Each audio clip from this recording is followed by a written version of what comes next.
Good evening, everyone, and welcome to this World Cup qualifying match between Denmark and Scotland.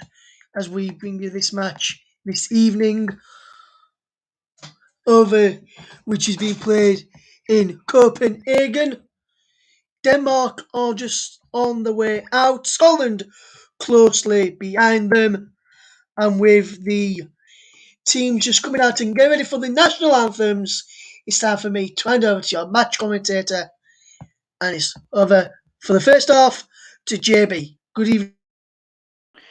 Good evening, Russ, and good evening to everybody who's tuned into our match tonight. The teams have just come out, as Russ said at the top of the show. I should point out that Scotland at this moment in time have got only 16 outfield players due to COVID-19 isolations and injuries. But I'll run you through the two sides in just a second or two as the Danish fans give their team a standing ovation, not just for the Christian Eriksen thing 2 months ago, but for their run to the semi-finals of the Euros. Anyway, before the action, let me bring you the two national anthems in just a second or two. And then after that, we'll bring you the whole first half live for you here on the Commentary Hub. And here we go with the Scottish national anthem to begin with.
Yes, the good old Flower of Scotland.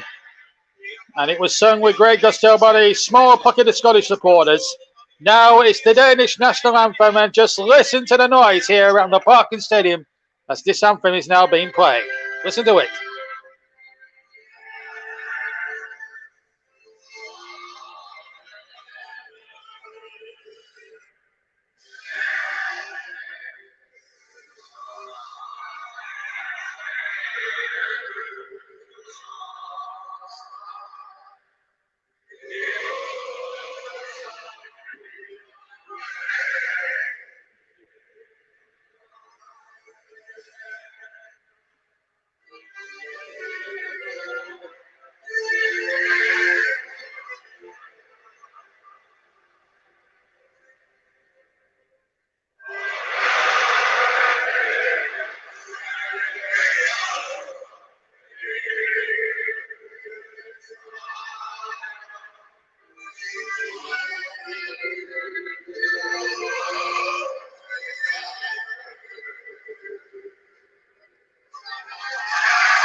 I've never known an atmosphere quite like that one, I tell you.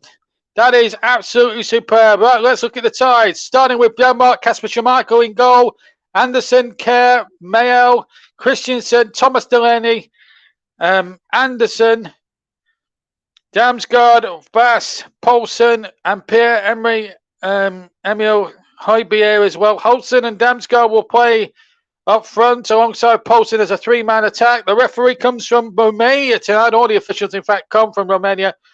Odivil Heitigan is the referee tonight. I hope I've got that pronounced as well. Marco Di Bello is the VAR official from Italy as well. We've got VAR as well. So Marco Di Bello is the VAR man, as well as the two captains there, Simon Kjær and Andy Robertson, the Liverpool man, conduct the coin toss, of course. Group F for this World Cup qualifiers. This is the Scotland side with Grant Hanley, the only man in the side to already have a yellow card from a previous group game. Seems a long time ago since then, doesn't it? Let's see how they'll line up then. Craig Gordon will start in goals for the Scots tonight. A back three of Hanley, Cooper and McKenna. Tierney, McGregor, McLean, Gilmore and Robertson in the midfield area. And Ryan Fraser is going to partner Shay Adams in a two-man attack. Ryan Fraser, more noted for his wing play with clubs like Bournemouth and Newcastle, his current one at the moment. As I said, only 16 first outfield players. There's two goalkeepers, Kelly and Clark for Scotland. And then there's Lyndon Dykes, Christie, who's just signed for Bournemouth, Henry, Gallagher, Ferguson and Turnbull, Rozelle, Rono, Nelson, Christensen, Larson, Lindstrom, Christensen, Norgard, Stringer, Wind and Drame are the Danish substitutes. So they've got more strength and depth than the Scots. But as I said, there's players like John McGinn who are missing due to COVID-19 self-isolations and a few injuries as well. So Steve Clark's options really limited, but it's just against second in the group. There's a 5-point gap between Denmark, who are in first place in the group, and Scotland in the second place at the moment. But a big night for Scottish football, even with a depleted squad. A nation expects us. Denmark in red and white, almost like Arsenal colours, get us away, attacking the goal away to my right. Scotland in that all-dark strip. And how passionately they sung the flower of Scotland at the start, before the start here, as Jay Adams gets the ball down the line, looking for the run of Tierney, but well policed there by Anderson, Joachim Anderson, and it comes off Tierney for an early Danish throw in the first 23 seconds. You're live. It's live alternate commentary as we look at Kasper Oudman, the coach of Denmark, or the manager. I like to be a bit old-fashioned. And there's Steve Clark. What a great job he's done. He's guided Scotland earlier this year to their first tournament in way over a quarter of a century. Didn't really get out the first phase, but they put up a brave fight. You may remember live on the commentary hub against England at Wembley in the summer. But came a cropper against the Czech Republic as well, unfortunately, and Croatia in games that they really could have won at Hampden Park. Here's Robertson now, the Scotland captain. So much success at club level. Here's Robertson again, getting the ball back, getting an early cross in there. Good positive start this from Scotland. Gilmore in possession on the far side. But he's lost out again. And now here come the Danes. Semi-finalists, of course, of the European Championships. Of course, they're at the scene of what was a very horrible incident as well. And an incident that we will never forget, that horrible Saturday night when they took on Finland in that group game where Christian Eriksen had that cardiac arrest. And it was one of the worst sights I've ever seen on a football field. But thankfully, Eriksen is obviously recovering okay. Whether he'll get back to football duty remains to be seen. But Denmark managed to go far. And a team with real confidence at the moment. As I said, very unlucky to go out the semi-finals to England 2 months ago. It was a super semi-final. I had the privilege of commentating on that for the TC Hub. And what a privilege it was to a dramatic semi-final. But this is going to be a different proposition. Of course, only the top team in any of the groups qualify. And if you finish second, it's a playoff. Because, of course, it's not like the European Championships qualifier where the top two are guaranteed a place in the finals, because you've got all your Australians and your South American teams and your North American teams as well, and African nations to qualify as well. So it's a tougher proposition than the European Championships is in terms of qualifying for the World Cup. Denmark qualified for the last one, of course, in Russia. Commentated on them against Peru, and they lived a pretty charmed life for most of that game before they scored a goal. In fact, I think they had a penalty given against them before half-time, if memory serves me right. And I remember doing that match as well, but they won by a goal to nil. It was a quite open game for 1-0, if memory serves me right. Anyway, we're live here on the TC Hub. We're also in partnership with Melon, which is a streaming app. And it's a very good streaming app. I found out what it was. I did a little bit of research on Google the other day and found out what it was. I never heard of it until it was announced that we'd be streaming partner with them. But anyway, I found out what it is. It's a nice app. You can stream nice stuff on it, nice videos and things like that. And of course, we're also live, and our broadcast partners are JB Sports, my own channel. And of course, we're also on JDAC Football, Commentary Hub 2, and Mike Harneman's brilliant Storm FM YouTube channel as well. Storm FM have the coverage as well. And we're also on Periscope, Twitter, and Twitch. As the ball is spread just behind Kenny McClay, just behind Che Adams, I should say. It was a good little purposeful run there from Tierney. Here's Anderson now on the ball for Sweden, and Simon Kjær, the strident number 4, who's won so many admirers. The way he's handled this Danish side as captain, certainly for those hard times when, with the Christian Eriksen incident, header won by Vass, but easy there for Craig Gordon. No David Marshall in the Scottish lineup, or in the squad even, because he can't even get a game where he's at the moment in for his club. Steve Clark, of course, as they'd be right, but Craig Gordon is a goalkeeper with vast experience, of course. Plays so many times for Scotland now over the last sort of 15 years. Steve Clark, though, knows the importance of this game tonight. It's a game they dare not lose, but it's a game you think they'd have to win with 5 minutes of the first half gone. World Cup qualifying Group F. Denmark the leaders now, Scotland second place now. 4 points between them. The Scottish win tonight would cut the gap to 1 point, and they've got favourable matches to come in the next few weeks as the shot comes in just over the top there from Josef Poulsen, just to the right, just to the left, sorry, of the penalty area. And Denmark just starting to come into it. Their first time right-footed shot, but going well over the top of the crossbar for a goal kick. Of course, this is the first of hopefully some very good qualification games over the next week here on the TC Hub. Don't forget our Twitter handle. It's at Commentary Live. It's at Commentary Live 1. Commentary Live 1 is our Twitter handle, and Russ Burden, our host, his Twitter handle, if you want to get in touch with him, is at Media Journal, and mine is a nice easy one at Stutzy83. If you want to follow us on Twitter, of course, we'll always try and keep in touch with all you guys, the public, and of course we'll put some messages on screen for you as well. So plenty to keep going, and of course, let me remind you of as Denmark have possession, we'll just break up because they have the ball here with Damsgaard. Ball played in, but that's well covered by Andy Robertson with the captain's armband. He did really well. Just remind you of the TC Hub Facebook address. It's all the W's. Facebook.com/the Commentary Hub. Easy to remember. Ball lifted in there. Hanley just making a bit of a mess of it, and then with his first header, may have been a bit behind him, but he headed it up and under, so to speak, and managed to cushion the ball back to goalkeeper Craig Gordon. It was a chip ball in there. Hanley made a bit of a mess of the first one, but then used his strength really well there. Before he just sticking down his neck a little bit. 7 gone. Denmark 0, Scotland 0 for a Wednesday night international football on the TC Hub. Ball knocked away there by Anderson there for Denmark down the right-hand channel. Olsen couldn't keep it in play. And Scott McKenna trying to marshal the troops here. It's a throw to be taken by Arsenal's Kieran Tierney.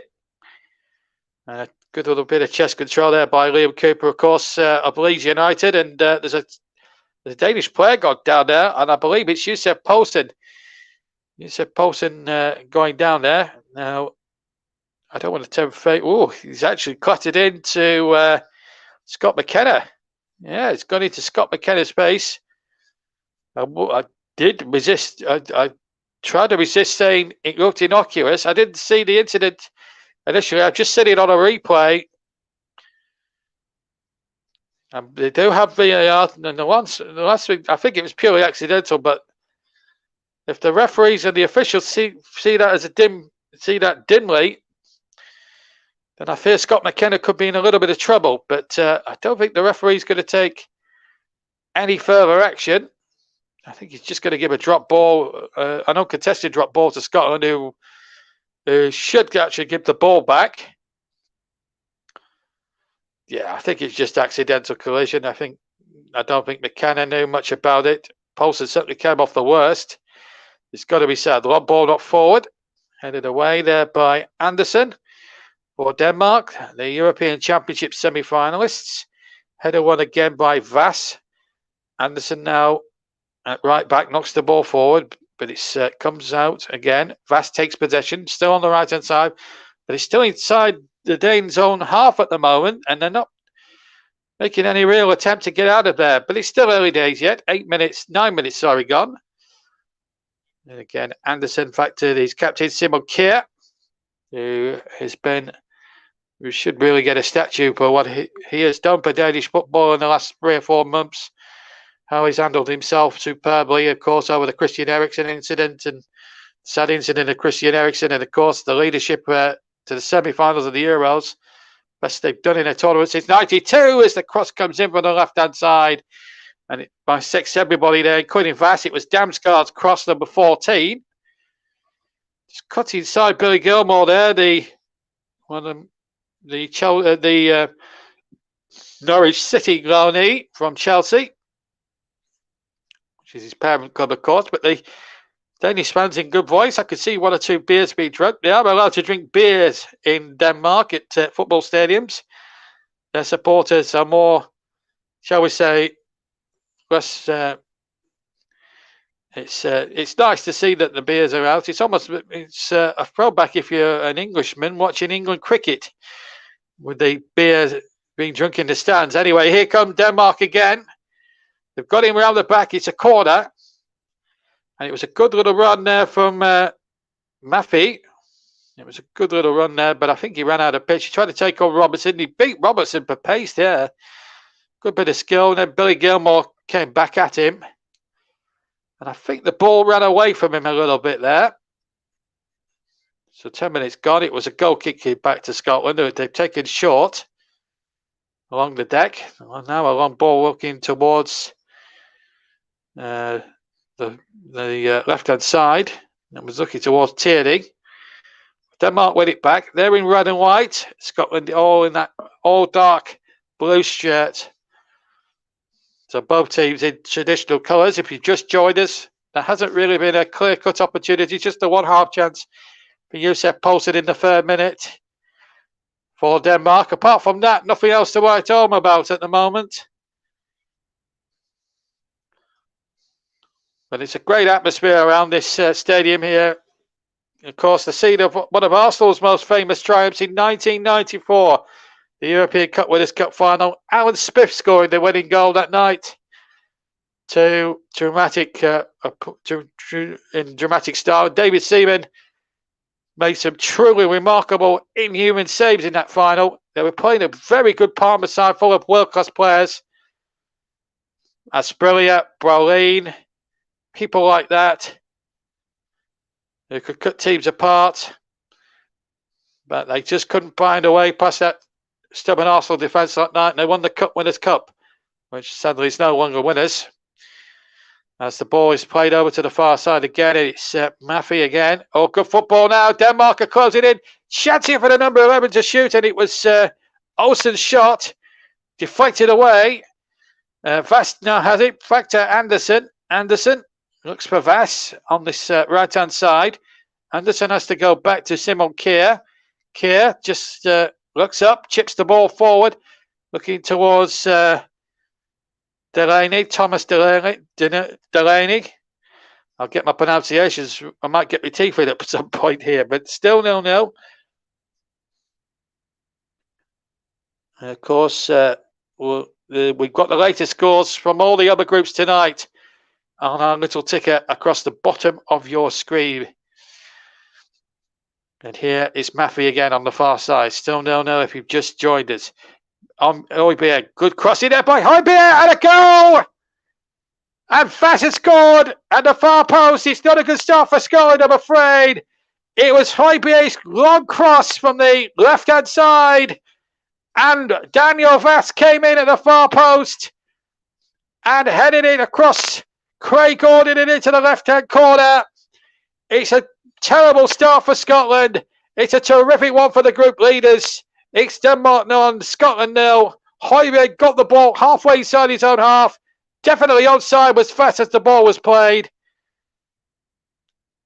McKenna was playing him onside as the ball was played. Yes, McKenna was definitely playing him onside.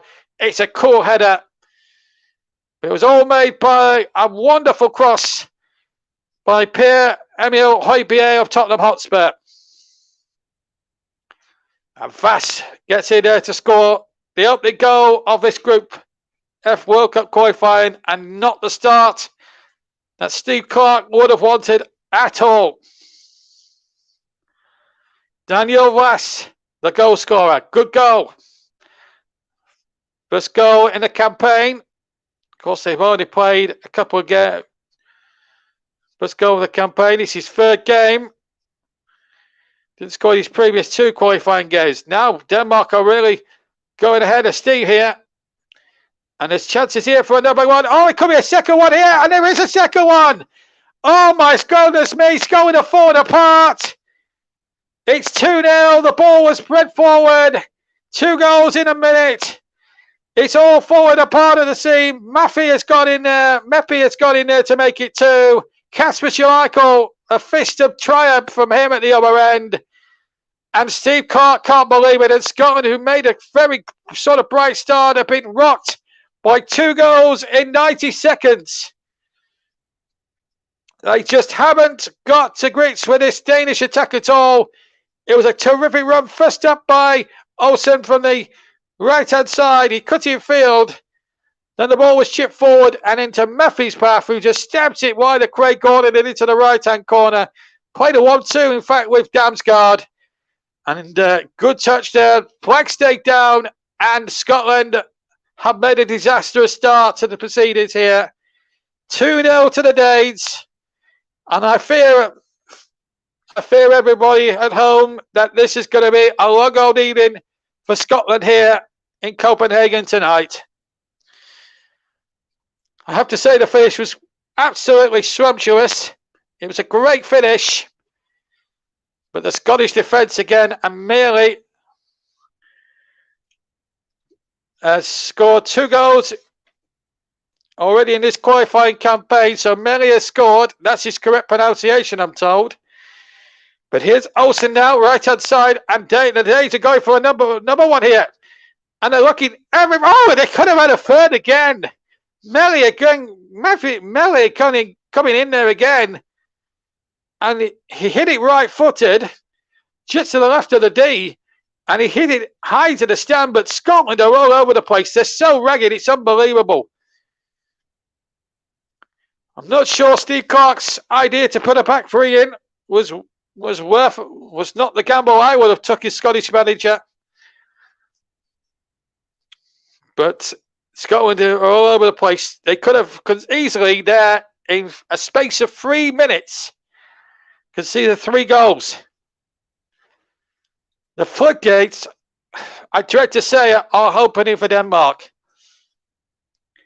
And Scotland really need to get their A game together, because they need to try and keep it at 2-0 and try somehow to get back into this game. It's looking a long way back for Scotland now, I'm afraid, here in Copenhagen. But they need to try and stay with it as Fraser tries to go forward, but he's muscled out a bit now. McGregor wins possession. Scotland just need to have a bit of ball possession here. Liam Cooper of Leeds United played against Burnley on Sunday, you may remember. Could have easily been out this game if Ashley Barnes' challenge had been a little bit more fierce, but as fierce as it was, it should have arguably been a red card. Kenny McLean has possession. Now Cooper, still inside the Scottish half. They just need a bit of possession just to clear their heads. They've been rocked by 2 knockout blows in 2 minutes from the Danish players, and they do look a good side, the Danes. And this is the first goal. Rank defending really by Tierney, and then the second one, Damsgaard played it over. Cooper played everybody on side, and the ball nestling sweetly into the right-hand corner of the Scottish net. And, well, Scotland, any chance of automatic qualification is probably falling by the wayside at the moment. But if I could offer some solace to Scottish fans all around here who may be listening to us, and we welcome you to the broadcast, by the way. Keep your comments clean, by the way. If I could offer solace to them, there's still there's only 18, nearly 19 minutes been played. So there's still time for Scotland to just get themselves back into this. They don't want to be conceding a third goal. If they do that, then it could be curtains. Here's McGregor now, coming forward. They just need to get a bit of bite on the ball, and if they can do that, and maybe create a chance for Fraser and Adams up front, then they've got every chance. But they've got to make sure. It's a depleted Scottish side, we know. Here's Billy Gilmore running forward. He's run about 20 yards. Oh, and he almost got it through there to Callum McGregor. He was snuffed out. And here's Poulsen on the break for the Danes, but Scotland have pulled about 4 or 5 of them back. And it was well intercepted by Che Adams, of all people, there, coming back on the halfway line. Cooper gets it forward. Back to Cooper again. From Billy Gilmore. And how Billy Gilmore needs to start playing now. A lot's expected of him, considering he had a terrific game, you may remember, against England at Wembley, where he ran the midfield show for the Scots superbly well. Free kick to Scotland. Bit of an untidy foul there by Poulsen. In fact, the referee wasn't happy there. He felt that the free kick was taken far too quickly there, the Romanian referee. And on we go again. Gilmore has it. And he finds number 14 here, McKenna. Tierney. That was a risky pass, but he found McGregor no problem at all. They just need a foothold in this game. Andy Robertson really needs to get his troops together and get them on the move again. They've had good possession, just haven't done much with it so far. Scotland trailing 2-0 if you just joined us. 2 quick fire goals from Vass with a header at the right hand post into the left corner, and then a 1-2 which ended up being Millier to score the second one. 2 goals in 2 minutes have really rocked the Scots, but then starting now to put some possession together. They've got a throw in off Anderson on the near side, almost in line with the 18-yard box of Denmark, who lead by 2-0. Tierney with the throw in for the Scots. They need to score the next goal if they're to get back into this game. Gilmore tries to flick the ball back, and he just about succeeds. Kenny McLean has possession. Now Hanley inside the centre circle. Gets away from Damsgaard. Ball out to Robertson on the far side. Scotland having possession, but Denmark have practically brought all 11 men behind the ball here back into their own half, which is forcing Scotland to make unnecessary mistakes. Here goes Scott McKenna. McKenna now darting towards the edge of the area. Has to go to the right. He frees Ryan Fraser, who loses possession. And the Newcastle man has lost it, but gets back to his enormous credit to stop Anderson going further forward. Good tenacious play from Fraser. Knew he lost the ball, and he saw Anderson boundlessly running untracked for a few seconds down that right-hand flank and put in a meaty little challenge, but it was a fair one. Halfway through the first half, 22.5 minutes. Denmark 2, Scotland 0 is the current score at the moment if you've just joined us on TC Hub in association with our broadcast partners, JB Sports, JDAT Football, Storm FM and Commentary Hub 2. We're also live on Periscope, Twitter and Twitch, as well as the main Commentary Hub channel. You're listening to Denmark against Scotland in the World Cup qualifiers Group F. And Denmark, who went into this game with 9 points so far in the group from 3 previous games. Well, they lead Scotland by a goal to 0 at the moment. As the ball is hooked forward, well dealt with there by Tierney, but again, Vass has found Olsen. Olsen now making a good burst. That's a good cross by him. Comes towards the far side. IBA now takes possession. Feeds Melee. Struggling to pronounce him here, but IBA is an easy one to pronounce. Melee now gets the ball. And again, IBA looking for runners. And Pierre-Emile Højbjerg goes for the shot. Goes over the top. It was a right-footed effort.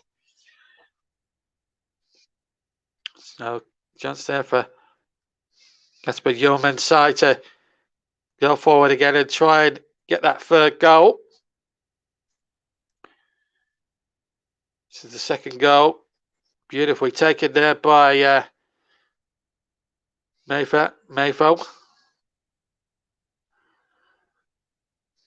And a couple of beautiful looking Danish supporters there. I wouldn't mind saying hello to them one day.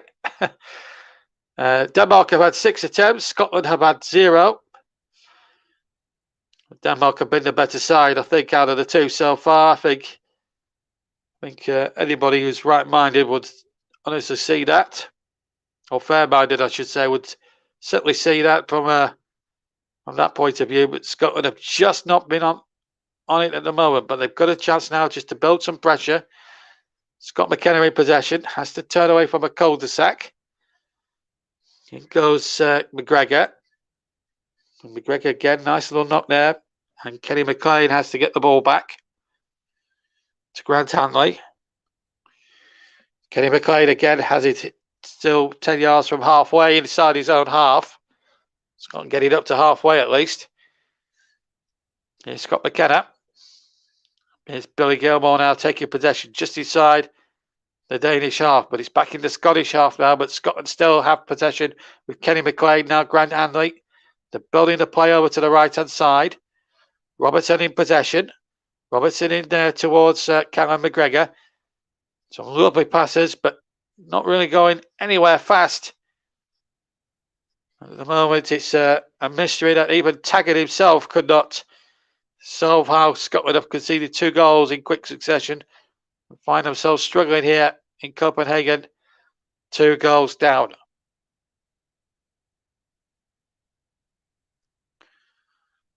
It's been a chase in the evening for Scotland, and we've only been at it for 26 minutes.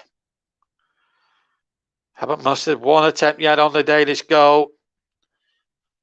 It's hard sometimes when your squad's depleted by illness or isolation, COVID isolation, or injuries, I suppose. John McGinn, one of their playmakers, is out for this game. He's back with the other 2, incidentally.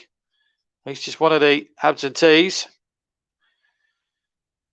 Here's Olsen now, right-hand side. Cross comes off a defender. It will be a Danish corner.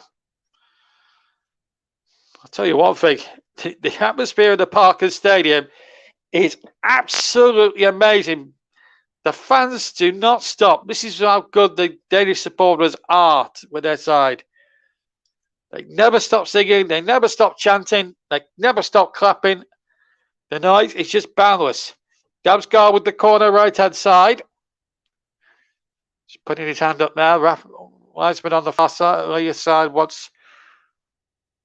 Just saying to Damsgaard, just hang on a second while the referee just sorts out a little bit of jostling and pushing. Scotland have got to be wary now, even from set plays. Even the Danes also carry a threat on set plays. The third one now would be fatal for Scotland's chances here of any points tonight. Damsgaard, right-footed, sends it in there. It's an outswinger towards the edge of the penalty area. And again, a chance for number 3. And the shot came in. It was brilliantly blocked. I think a free kick has been awarded. It was an outswinging corner, which Scotland really didn't pick up.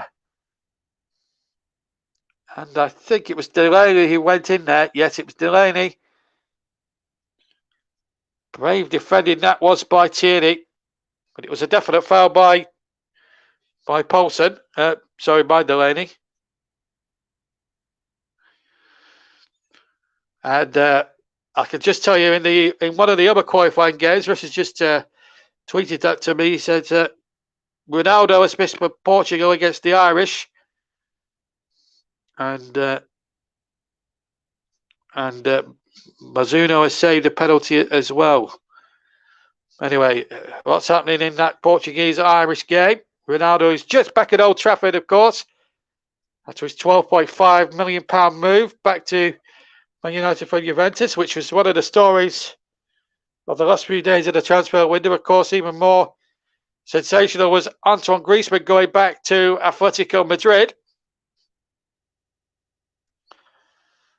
Me and Russ were discussing off the air earlier on today about the transfer window and how pleased he is to get Dan James from Manchester United. £30 million it cost them. It was a player that should have joined Leeds a couple of years ago, but Swansea's club then, for whatever reason, decided to pull the plug. But it's been worth the wait. 2 years. Dan James obviously going down the pecking order with Ronaldo's arrival at Old Trafford has certainly given him a chance now to resurrect his career at a good club, Leeds United, a terrific side. And I think signing him shows ambition at the club and actually illustrates why I've got them to finish at least top 8 this season in the Premier League. Of course, they reconvene on September the 11th.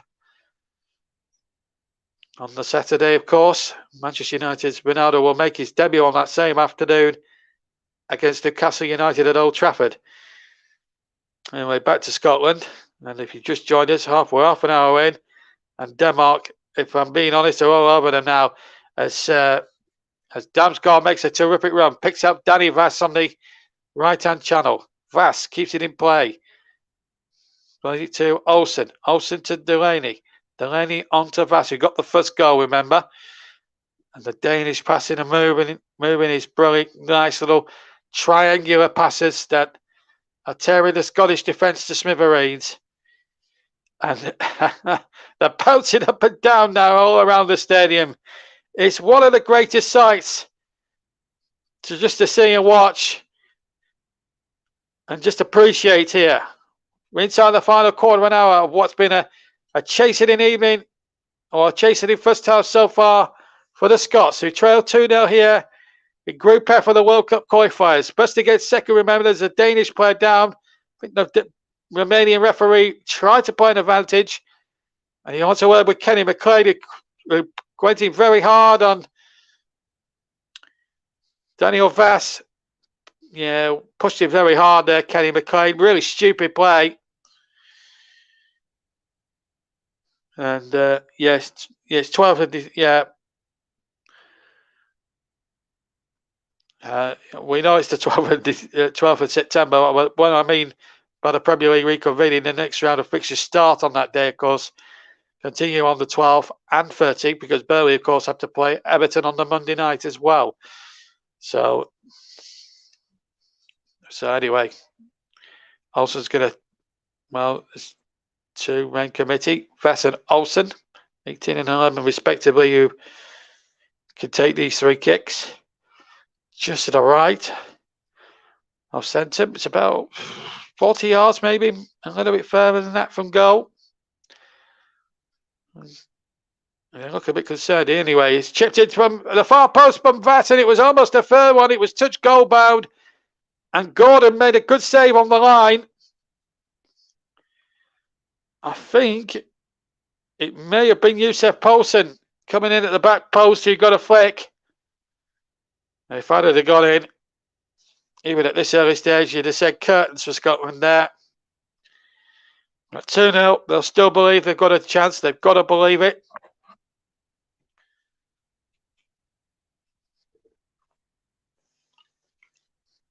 And they've got to believe it at this point, because it's going to be a chastening evening for Scotland and their supporters here at the moment. But they've got to believe they can get back into this game. They've got to stay in it at 2-0 and then just hope and pray that they get an opportunity. Now then, turning out. I think it's Robertson, in fact, who's just switched blanks. Robertson, it is. A bit how they switch blanks and just confuse the commentator that little bit more. Flick on there by Fraser, which is going to run straight into the arms of Kasper Schmeichel, who hasn't even had to muddy any of his gloves or any of his kit for the first 33.5 minutes. He's practically virtually been a spectator. Apart from the old goal kick era there, he's had absolutely diddly squat to do. Denmark 2, Scotland 0 is the current scoreline if you just joined us. Live alternate commentary of this Group F World Cup qualifier from Copenhagen. Here's Robertson now. Good running now. Trying to get in Che Adams. But Simon Kjær got back and did really well there. Che Adams is definitely a very quick lad, as he's proved so many times over the last 2 or 3 years, certainly in a Southampton shirt. But in the end, it just... But Simon Kjær's got the craft and know-how and the way with all so many years with the Danish side now, captain in the side and captaining with honour and distinction and reliability. Mr. Reliable, they call him here in Copenhagen. Ball back to Craig Gordon, who kicks away left-footed above the halfway line, but Shadows would have been offside from that goal kick, and Denmark claimed possession anyway. So it means that the Romanian referee could, Mr. Erdogan, can play on. Of course, we do have VAR, but it's not been necessary for this first 35 minutes. We're inside the final 10 minutes here on the TC Hub and JB Sports and JDAT Football, Storm FM and TC Hub 2. Also live this game on Periscope, Twitter and Twitch. And our streaming partner is the Melon streaming app. You can download that for free from the web store, from the Google App Store. It's Anderson now, number 2 in possession. Finds Simon Kjær deep inside his own half, just leisurely strolling the ball out at the moment. It's been a half that Steve Clarke could have ever afforded really at the start. I mean, it's bad enough having only 16 outfield players. Only a squad of 19 have travelled to Denmark. Of course, 4 or 5 of them, including John McGinn, are either through slight knocks or isolating from having tested positive for COVID-19. So it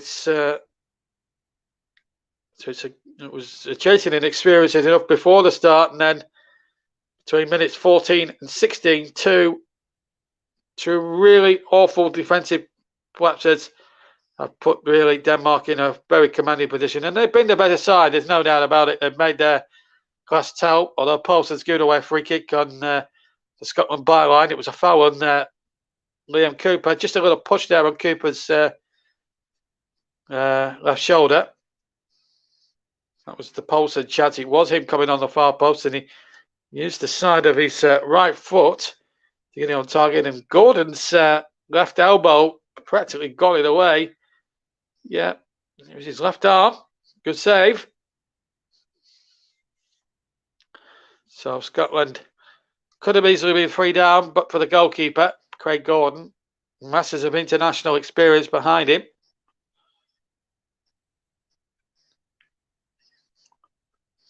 Knows what the whole thing is all about. As Anderson picks the ball up now for Denmark, who lead 2-0, remember. Mayo getting the second one after Vass from an IBA cross from the left had given Denmark a 14th minute lead. You said Poulsen can't keep it in on the far side. Now what's happened here? There's a bit of a dust up between Miele and Hanley. Now what's happened here? Now the referee's got some sorting out to do. I didn't see the incident because I'm I was looking at the ball. Now, what happened here? Well, Portson went, and there was a bit of a coming together here. Oh, Hanley's knocked him into the thing, and Hanley would do really well now just to keep out the referee's notebook here. Scotland 2-0 down and in danger of losing a little bit of discipline here. And Hanley, I have to be honest, has got away scot-free. Another referee, a more stronger referee, with all due respect to the Romanian official, who's not really up with the pace of the game. I've got to be honest, that's a yellow card offence, if I'm being totally honest.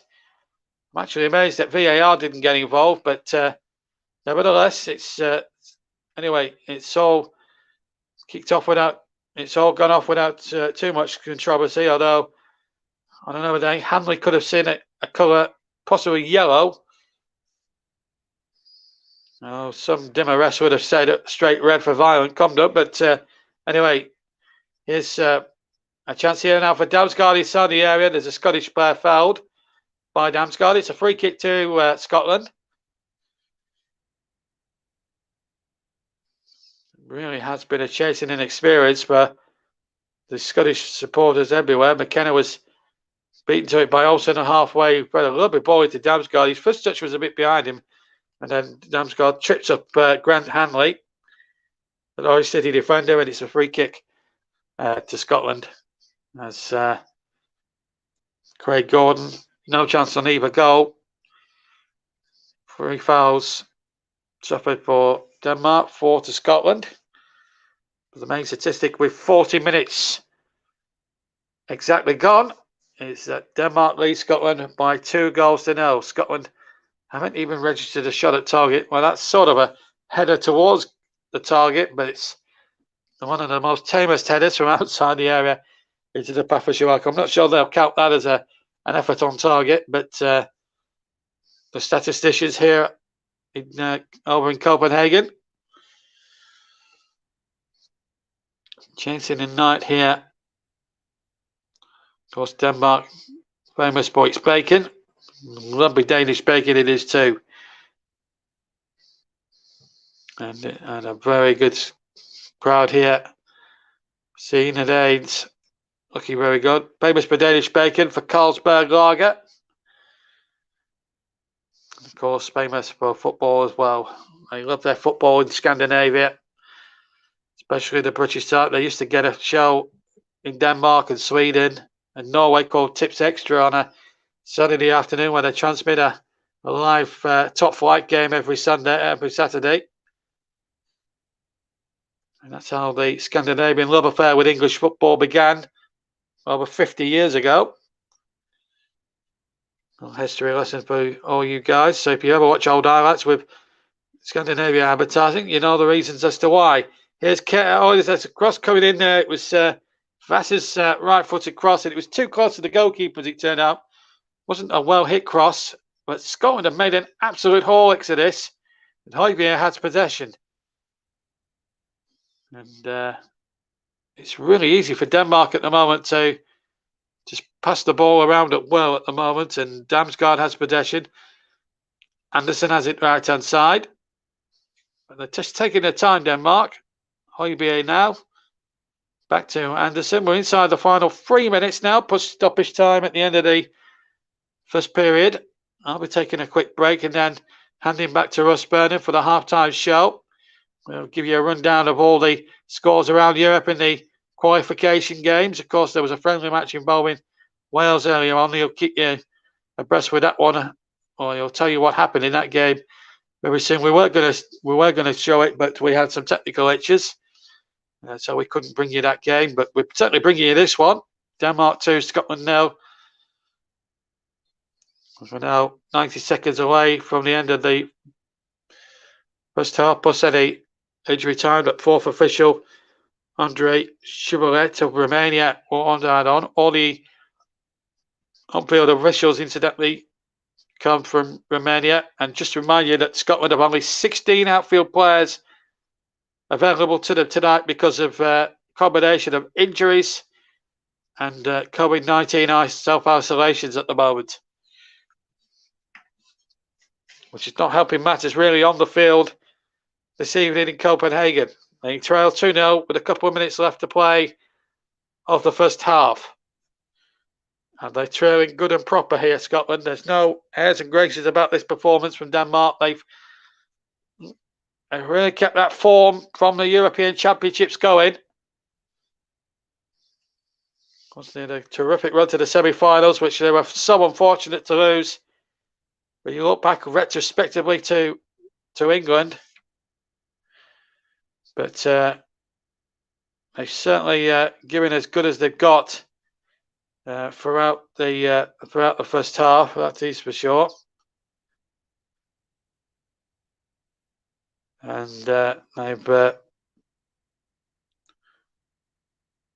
certainly been excellent value for their 2-goal lead at the moment. And when you look at the game and dissect it, certainly in the first half, and I'm sure Russ will do so in a few seconds from now, I think everyone will agree that Denmark have really been the much better side. We just lost the stream, but we'll stay with you and just recap the 2 goals.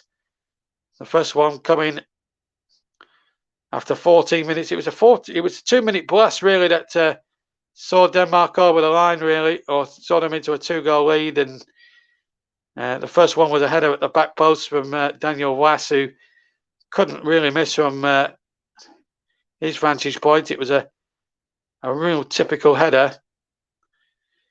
And then the second one was a 1-2, wonderfully played. And in fact, John Egan has just scored for the Republic of Ireland, incidentally, in Portugal. So that is a bit of a turn up. We're into 1 added minute, incidentally, at the end of what's been a highly competitive first half. Well, not an highly competitive, it's been an open and shut first half, really. But Scotland now needs something now in the remaining 30 seconds. They've got a free kick.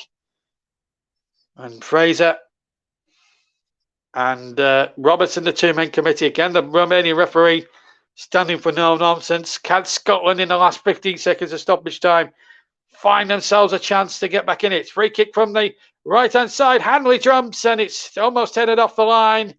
It will be a corner, I think. Simon Kerr got back on the line and prevented it from being so. It was Hanley's header, and Kerr just knocks it out for a corner. Again, Kerr showing good defensive instincts again. In fact, a free kick has been awarded and not a corner. But there goes the whistle for half-time.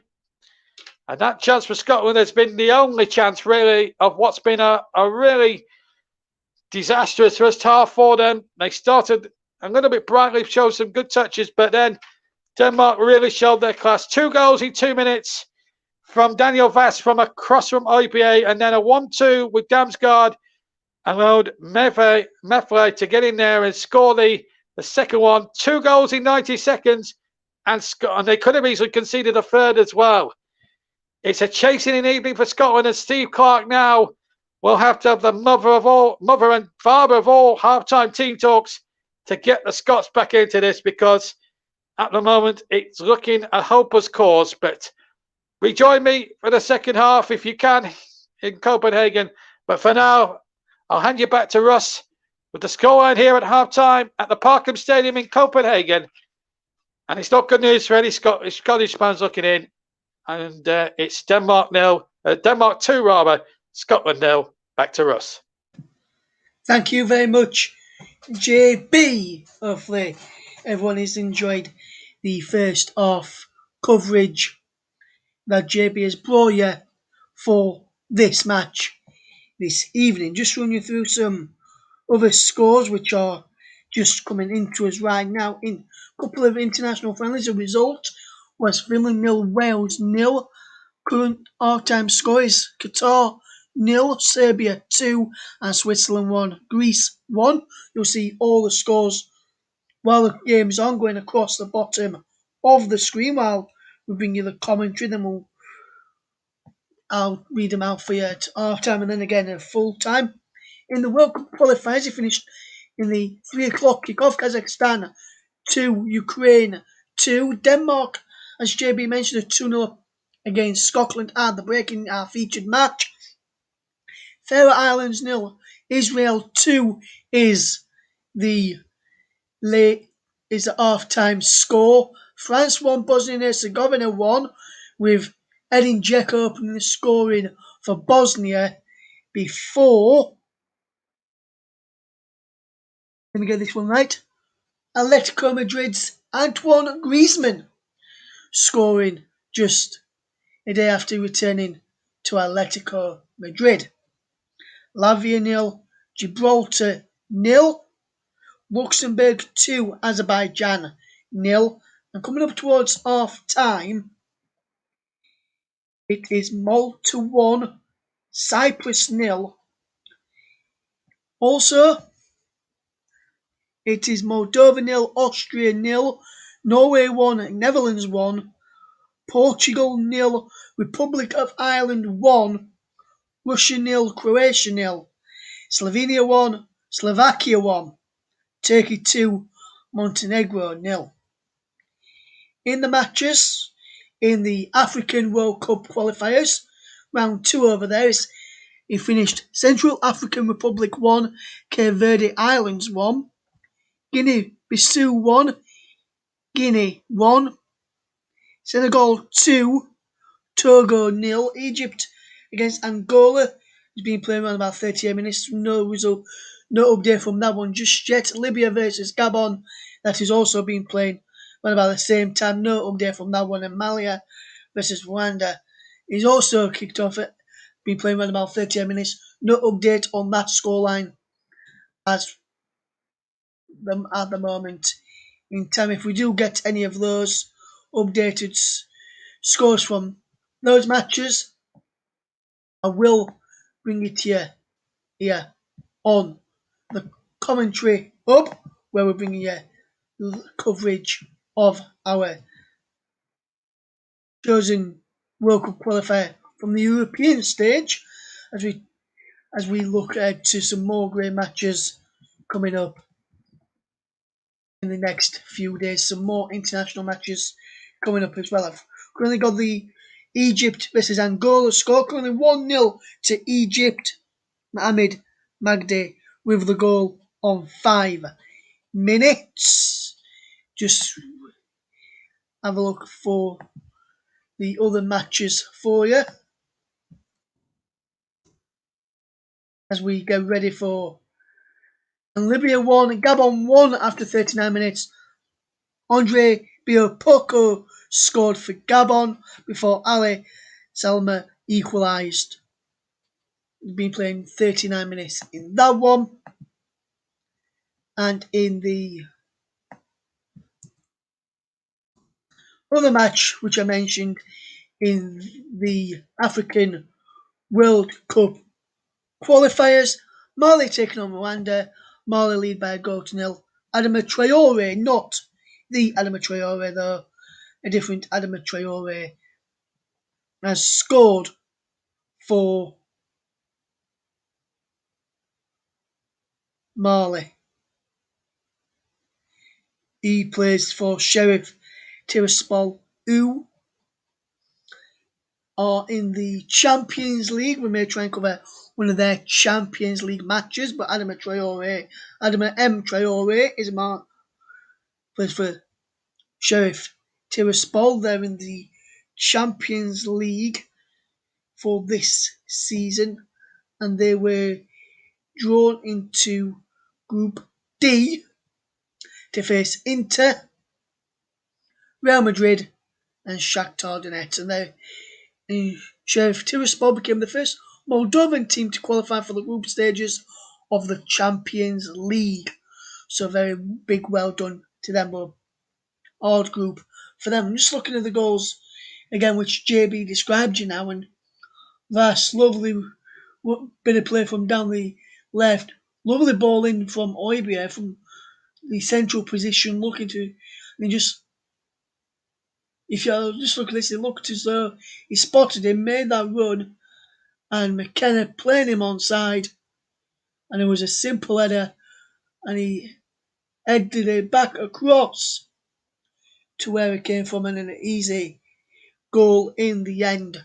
Just there. Then the Joachim Mæhle goal on 15 minutes. A minute later, good bit of play down the right hand side from Andreas Olsen into Damsgaard, into Mæhle, back into Damsgaard. A lovely flick from Damsgaard to get it back into the run of Joachim Mæhle, who kindly guided it between the legs of Craig Gordon. If Gordon had kept those legs shut, there'd probably only been 1-0 to the Danes, but he opened his legs, tried to make himself big, and while he did that, the ball slid through the legs and across the line into the back of the net. And with the Republic of Ireland game, Portugal missed a penalty in the first half through Cristiano Ronaldo, the man who is back at Old Trafford after signing for Manchester United from Juventus this summer. There was a challenge from Jeff Hendrick, the former Burnley man, now at Newcastle. He fouled Bruno Fernandes.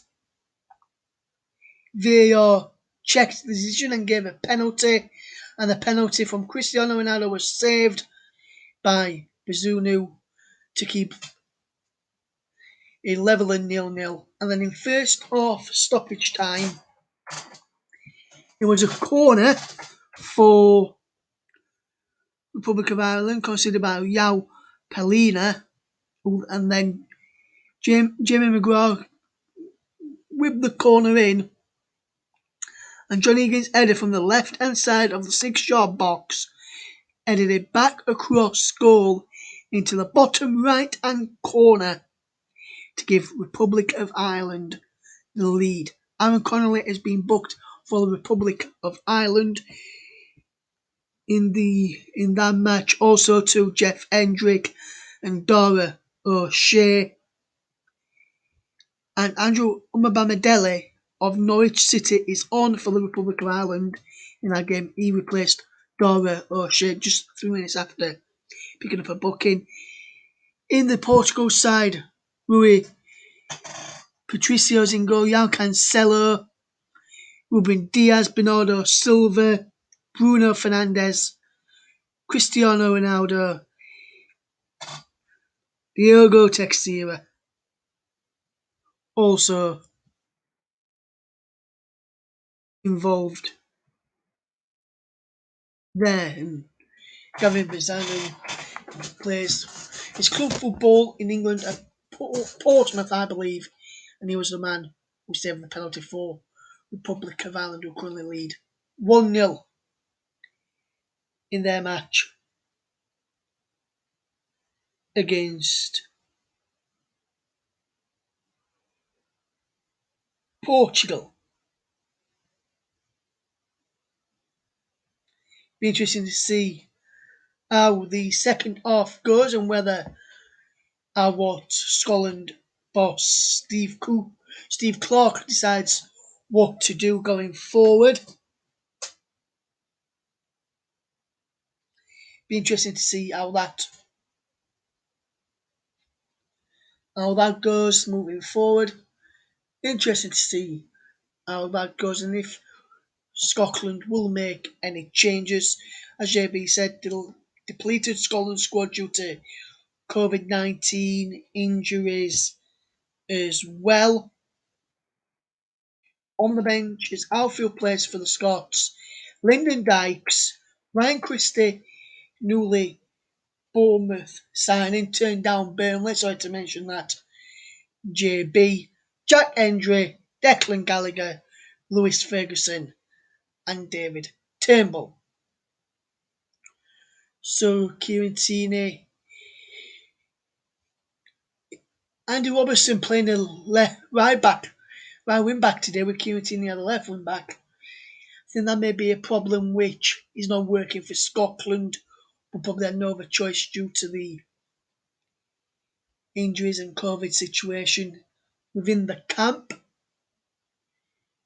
I'm wondering if I'm sure he will be looking at watching the game wherever he is, Christian Eriksen, and hopefully he's found out about our coverage. Not sure if he has, but if he has and he is listening, we send you a speedy recovery for what happened back in this summer at the Euros. Get well soon, my friend. So, with the second half about to start very, very shortly, we'll be getting ready to hand back to JB in a moment or two. We'll be looking to fetch you some women's action from the WSL starting this weekend. We'll try and bring you the first game of the new WSL season, which is on Friday evening. We'll try and bring you that one, but we have got one on Saturday for you. I'll tell you all about that later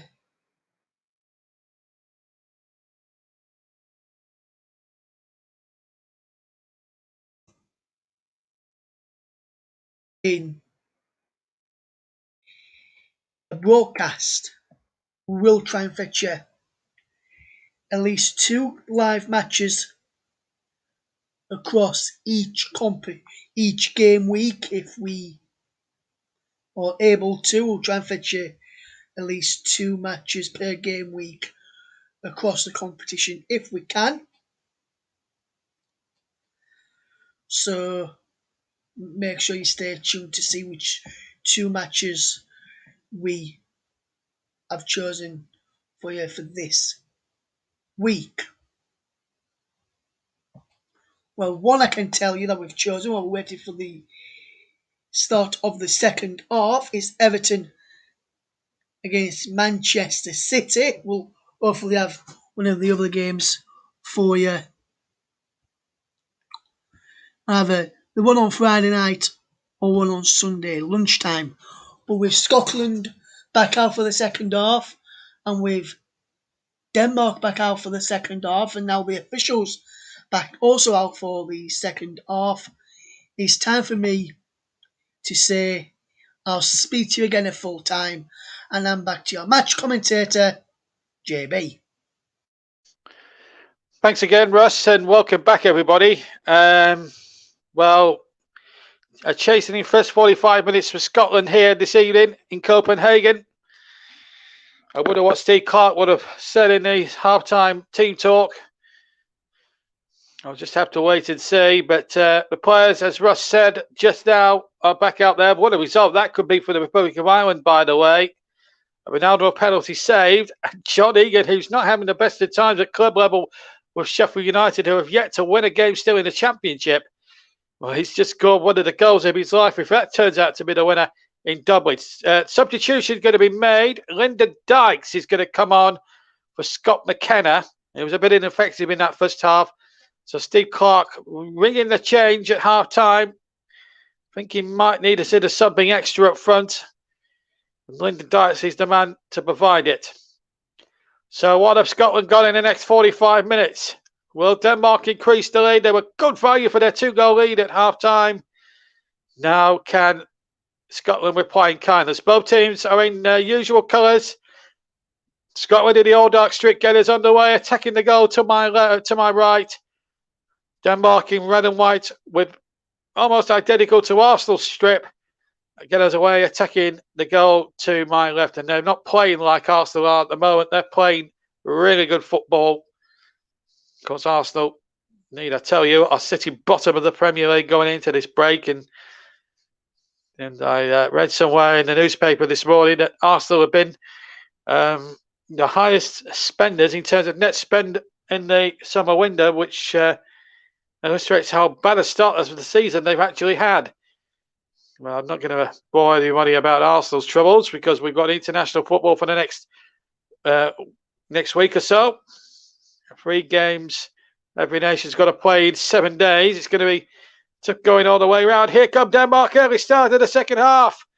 And Poulsen got in behind just for a millisecond. I think the referee's put his flag up for offside. Well, the linesman has anyway. In fact, I think it might have been Olsen who was offside. If he was, and I honestly think Scotland getting on with it straight away. This offside law, I can't understand why you've got to play on. This is the problem. The rule is, the rule is such an awful rule for the offside. If he's offside, just put the flag up and whistle and get on with the game. Why bother taking it through to the end? It's just pointless. It's extra seconds wasted.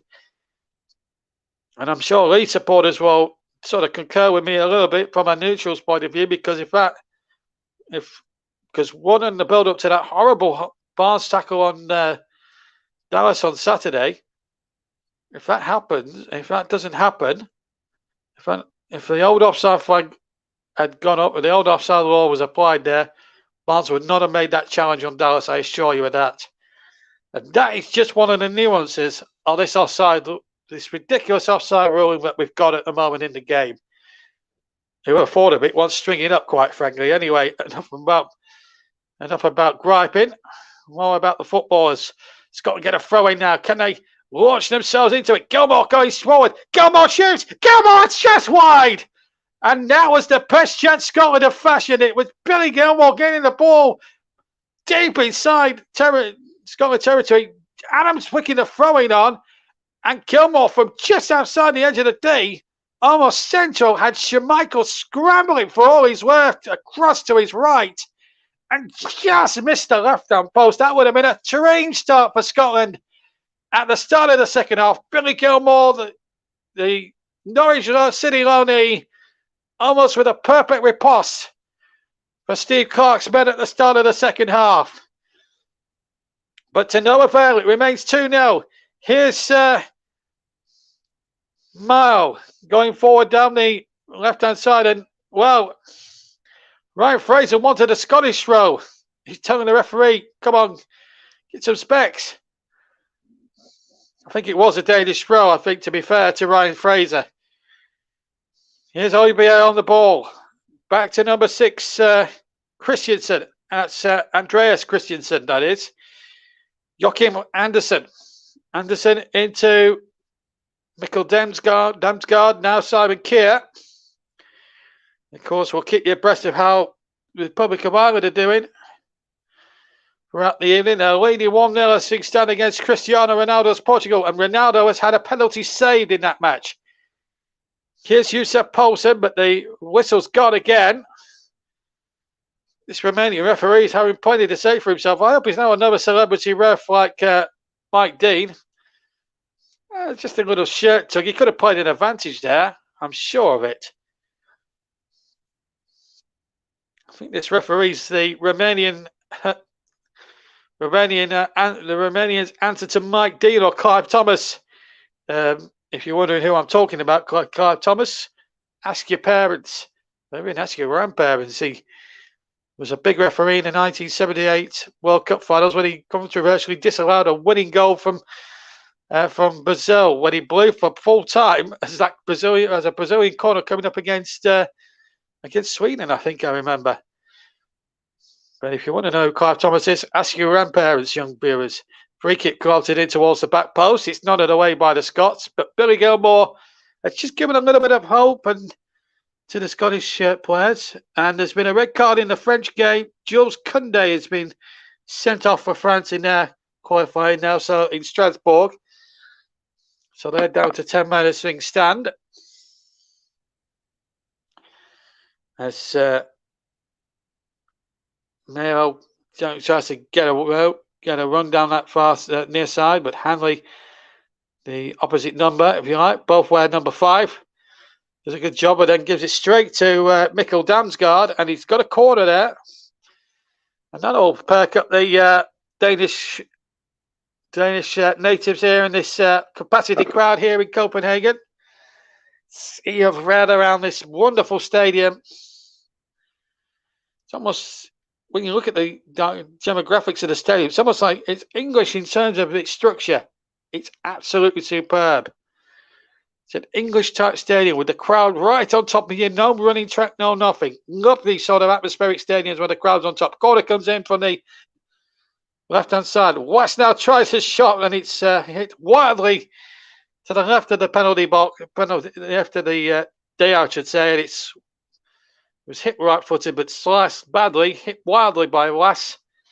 We got the first one, of course, with a header from a deep left-hand side cross from Pierre-Emile Højbjerg. Steve Clark looking impassively on. There's his opposite number, Casper Hulmand. We're just having a little bit of a lull there in the first 2 or 3 minutes, but they got back into their stride. There was a bit of an up and under, and then there was a little bit of an old-fashioned type scrap, which Denmark have come away for us with it.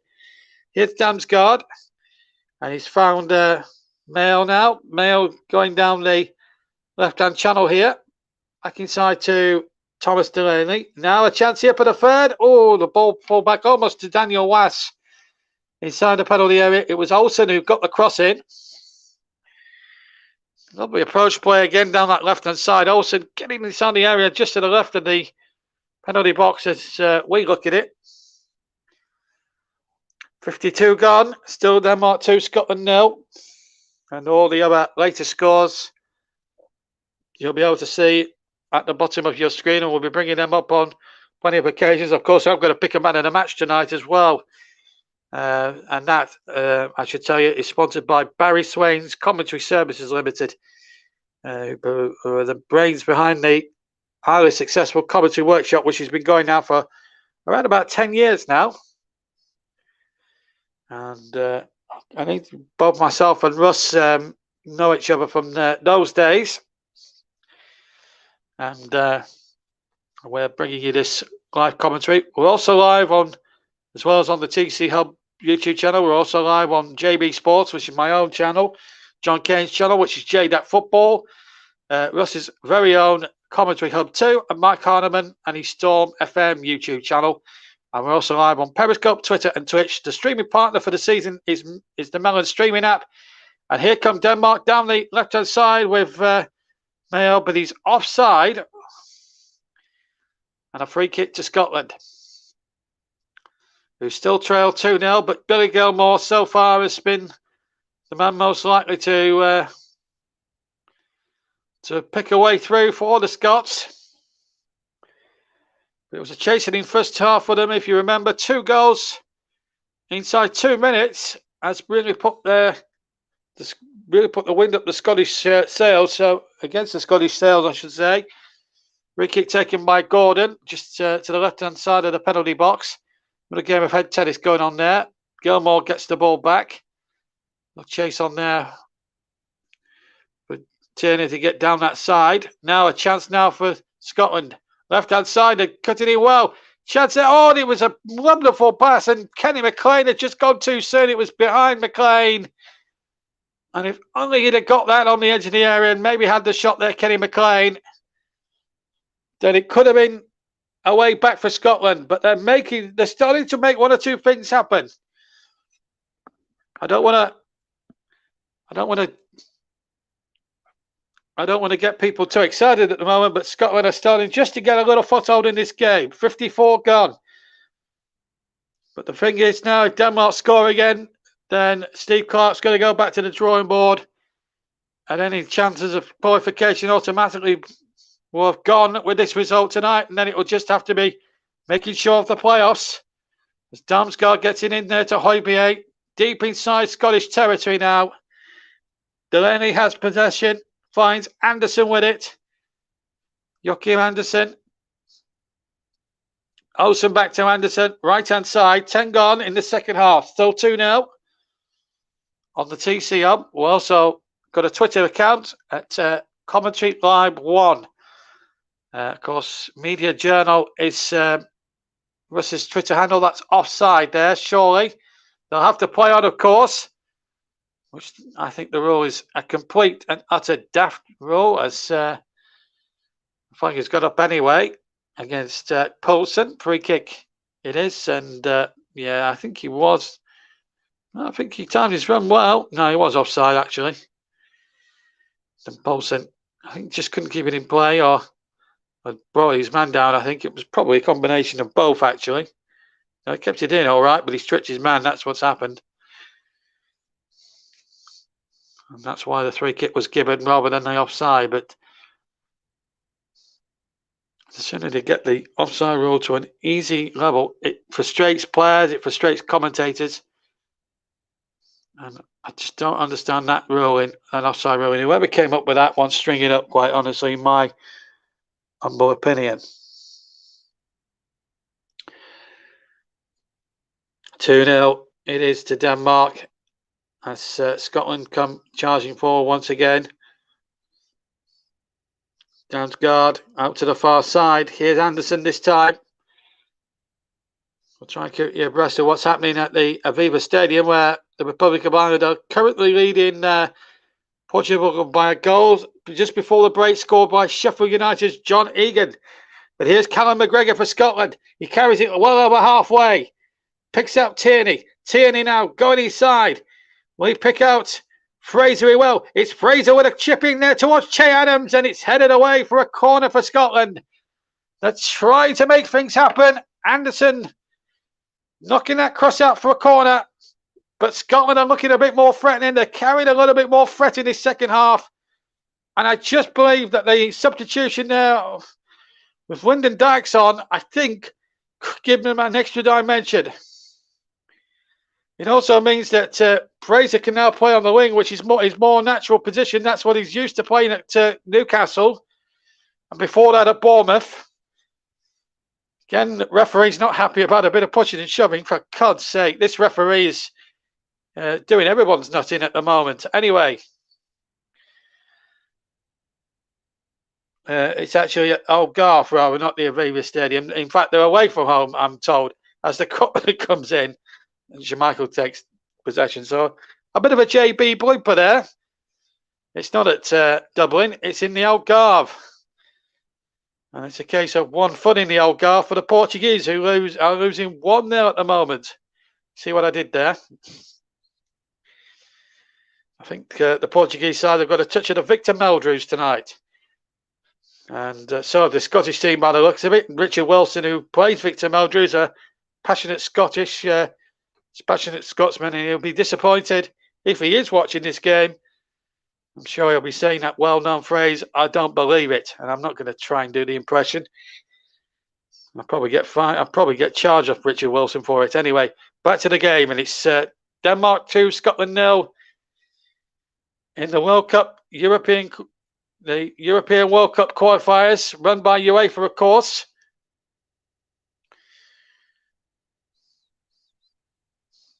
Of course, it's if Denmark win this game, they take a huge step towards the playing for Qatar next winter, where the World Cup will be held between October and November next year.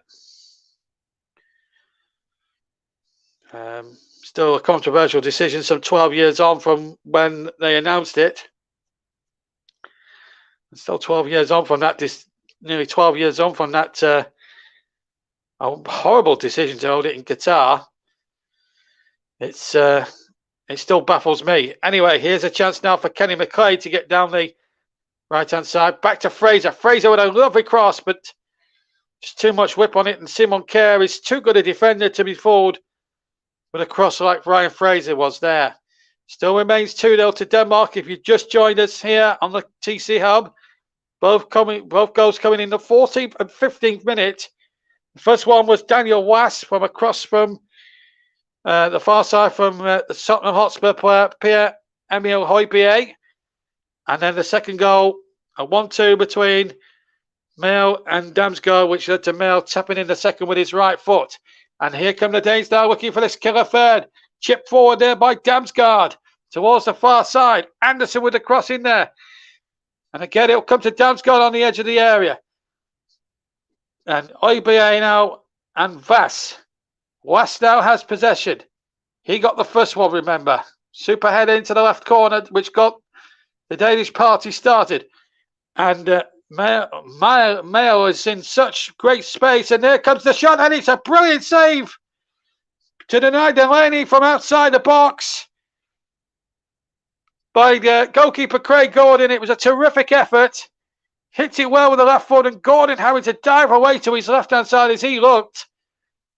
Got a big left hand on it. kept it out, and did well to get on the rebound before Poulsen could get in there on the 6-yard line. Now Scotland stopped themselves from going 3 goals down here in this highly competitive game. It's turned into a bit of a fight. This has been a better second half from the Scots, but they still trail 2-0. They need 2 goals, remember. Che Adams is way offside, and that's why Lyndon Dykes could not get it through to him. I was reluctant to release him because Che Adams was well beyond the last defender.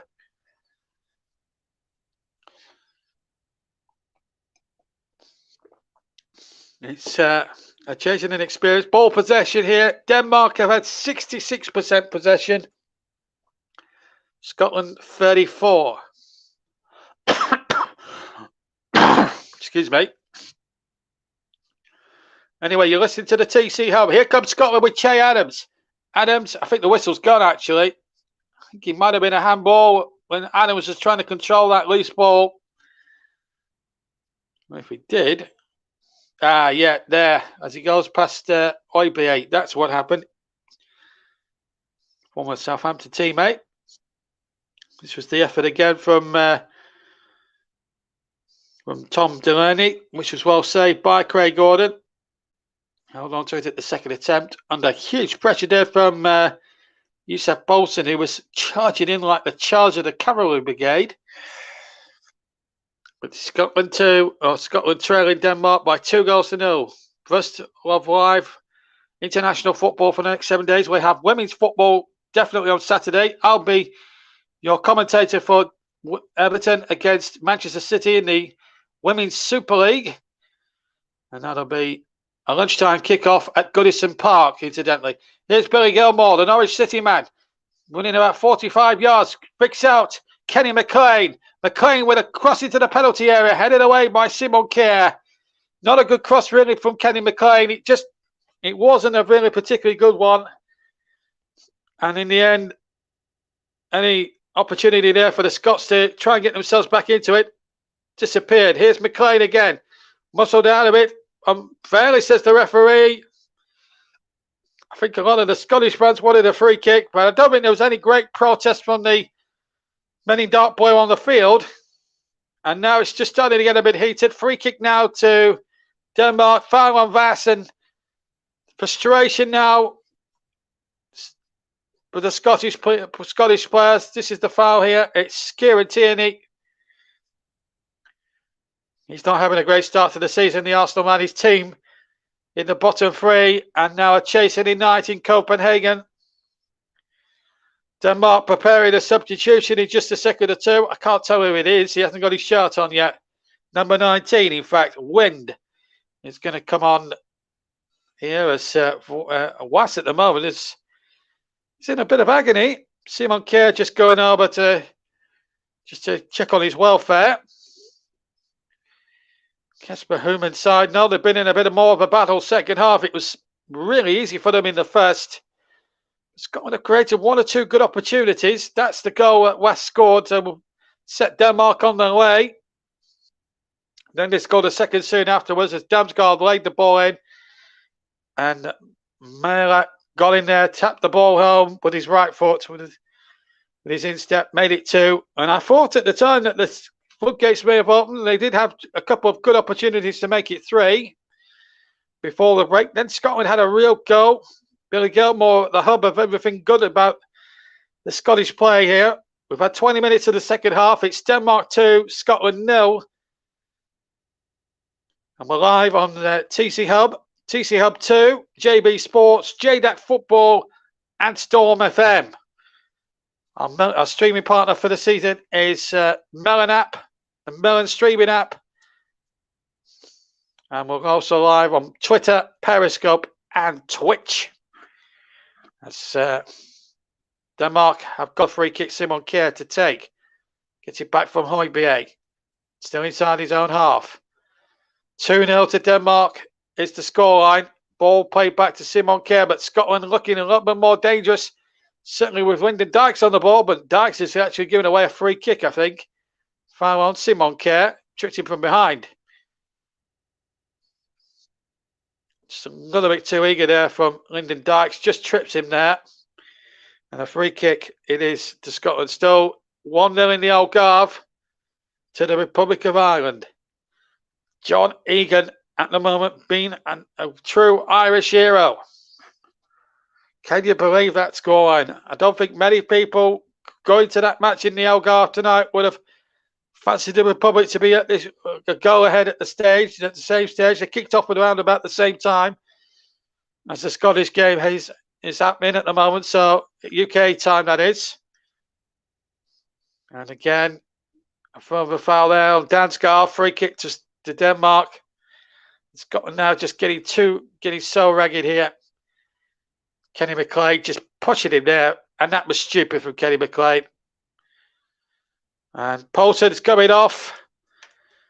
He's had a decent match, hasn't scored. It's come close a couple of times, and Wind will come on for the final 23 minutes plus stoppage time to go. There he is, number 19. So we've had 67 minutes. We're halfway, literally through the second half. And Denmark now 2 goals clear. But Scotland have really given a good account of themselves in the second half and have tried in vain to really make a game of it. But as each moment ticks by, as I said, we're in the 67th minute, so 68th minute rather. It looks as if it's going to be a defeat for Scotland, which will not help their chances. It could still give them a chance of a playoff berth, but depending on how the results go, it's not going to be a good night. So the next 2 games are winnable fixtures for the Scots, and if they can get back to winning ways with 6 points from those next 2 games, well, who knows? Playoff hopes may still be rekindled if they can get positive results in the next 2 group games. Not saying it's all over for them yet, but you look at the Danish side and you look at the Scottish side, heavily depleted, but they'll get most of their key men back from Knox and COVID-19 isolations, respectively, which will make the Scottish squad a bit more stronger. They have missed the likes of John McGinn, who's, as I said, one of those self-isolating at the moment. But Scotland are still trying to give it all to that dark blue shirt of theirs, and they're trying to get forward at every conceivable opportunity. Che Adams having to play the ball back. Cooper now finds Tierney. They just need something to break there. Billy Gilmore has been probably their best man on the night, but at the moment, if I was to choose a man in the match, I'd be certainly having a look at people like Vass and people like that. Højbjerg especially, he's run the midfield. Simon Kjær's made some terrific interventions. So there's 3 candidates off the top of my head that I could choose for Denmark a little bit later on in the game. And that man of the match award, or player of the match as we tend to call it these days, is sponsored by Commentary Services. Going up towards past the 60th minute mark, 69th minute mark. That's a clear foul there by Finn on Hanley. 3 kick on the edge of the box to Scotland, the edge of their own box to Scotland, I should say. Bit of a late one there from Wind. Certainly put the wind up Hanley's sails, no pun intended. 3 kick to Scotland. So what can they do here? It's been a chasing in experience for every Scot listed in. But they've still got winnable games coming up later on. Fouls suffered, 10-9 in Denmark's favour. Just proves that the Scottish are just losing their discipline a wee bit. Here's Lyndon Dykes. And on the edge of the area, but Delaney saw to it that he wouldn't go further. Here's Højbjerg now going over halfway. That's a nice ball, but well covered there by Grant Hanley. Still 2-0 to Scotland, and all the other scores, the latest scores going through on the ticker at the bottom of your screen. And if there's any massive developments, I'm sure Russ, our producer tonight and presenter, will fill us in and be able to give you that full well. Here's a player at the moment who's just about to come on, Christie, formerly Celtic. But I have to say this with gritted teeth because I'm a very passionate Burnley fan. As Che Adams makes his way off. There's Christie. Should really have been a Burnley player, but I labelled him on social media as unambitious, and I can see why. I don't understand why he would choose Bournemouth over Burnley, but if he wants to be a bit unambitious and not play at the highest level, then that's more for him. But he's got a chance now to show what he's all about in a Scottish shirt. What I think personally of him at this moment in time is irrelevant, but I've got to talk now as an unbiased commentator of this game, and I hope they can get themselves back into this. Scotland, they've had a go in the second half, but is it too little, too late in terms of getting a decent result? They can still score 2 goals. There's still 18 minutes plus stoppage time left to go. Here's Ryan Fraser now. He has to touch it back to Grant Hanley. Now Liam Cooper of Leeds gets the ball forward, a long ball forward. And Lyndon Dykes now, looks like it's Christian Dykes up front now. Here's Dykes down the left-hand side. Christie's in support. But Anderson covering well there for the Danes over on the far side as Lyndon Dykes try to make inroads there towards the edge of the Danish penalty box. Now, and the Romania referee, on the Romania's answer to Mike Dean, has certainly had an eventful game himself here tonight in Copenhagen. Here's Cooper again, still inside his own half. At full time, when we're finished here, Russ will finish the programme off in his own inevitable style with all the full-time scores from around Europe in the World Cup qualifiers. And then we'll tell you a bit about what we're going to be having a little bit later on in terms of live footballers. The ball now has been McLean. Chance here, shot comes in. And it was Callum McGregor with the left foot. Simple save, really. For Kasper Schmeichel. Hasn't had that much to do in terms of making a real save. That was actually a tame left-footed drive. And it was one of Schmeichel's easier saves. They'll have to make it international level. Scotland still in it at 2-0 considerably, but they're running out of time. Gilmore in possession finds McGregor. Now across in there, and I think there were appeals for hands there. But nothing untoward happened there, so Scotland win possession. Ball booted out of play there. Scotland wants something there. Scotland appealing for something. I just wonder if it was a foul there on Billy Gilmore. Oh, I tell you what, that is out. Tell you what, he's lucky there, Mela, to get away with that. It's a bit out of control, that. One has to say. 4 attempts on target for Denmark, 1 at Scotland. 74 gone, or 74 and a half minutes gone. Denmark 2, Scotland 0. Now, what's been a very chastening night for Scottish football this evening. But it doesn't rule them out of qualification or making the playoff rounds for the World Cup. I think that was probably the target, considering the huge strength in depth that Denmark have got, as well as their undoubted pedigree as a good side. They proved it time and time again throughout the European Championships. They do have a good side that's capable of going deep into tournaments, and if they were to qualify for next year's World Cup competition, World Cup finals in Qatar, I actually would see them as certain dark horses.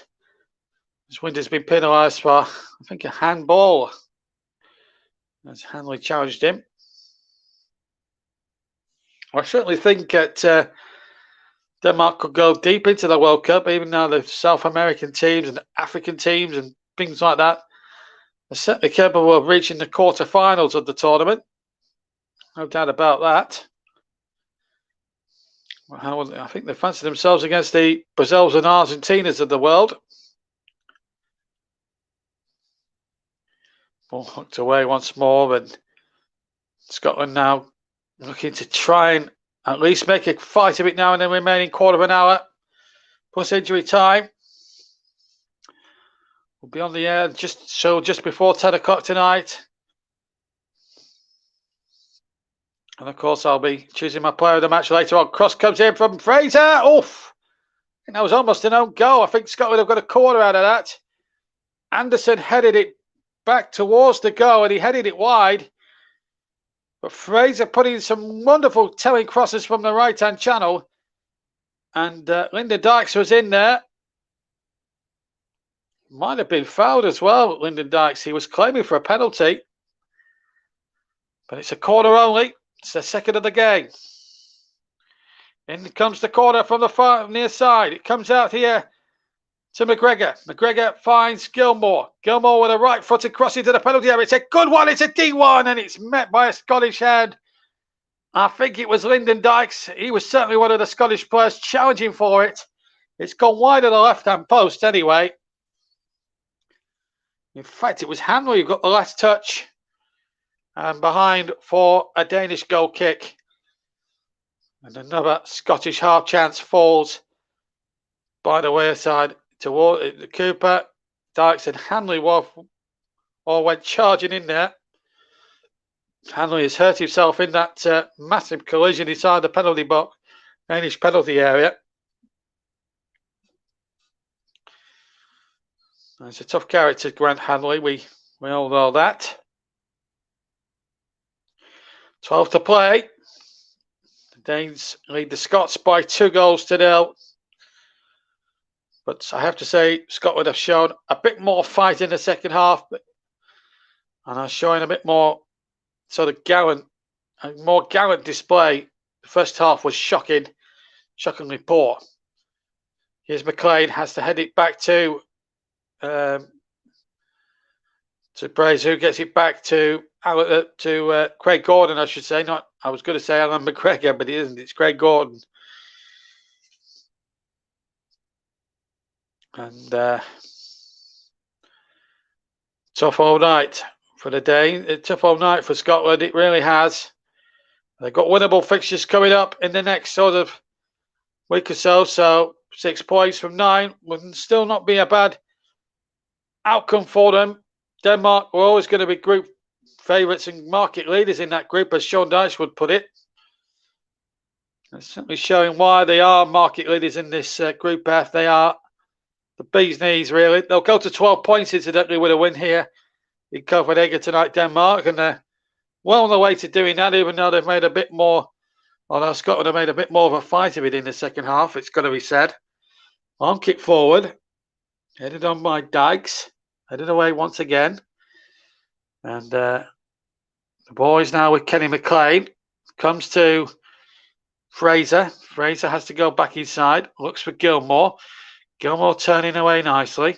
Finds Fraser once more. Now Cooper has it for Scotland. Gets the ball in there. Dykes now turns it on. This is better from Scotland. They're looking a bit more inviting now as Tierney now tries to take his man on there. Ball played in across and it might come here for Fraser, who shoots inside by the penalty spot. And the goalkeeper, Schmeichel, pulls off his best save of the night. I don't think Fraser hit it as well as he would have hoped. But if that goes in, it's game on. And Scotland would have been back in business. It's pulled back. Fraser snapshot, I think. Schmeichel had it covered. Corner's been taken quickly. And it's out for another corner to the Scots. 9.5 minutes to play. We're coming up to 81 minutes and the match gone.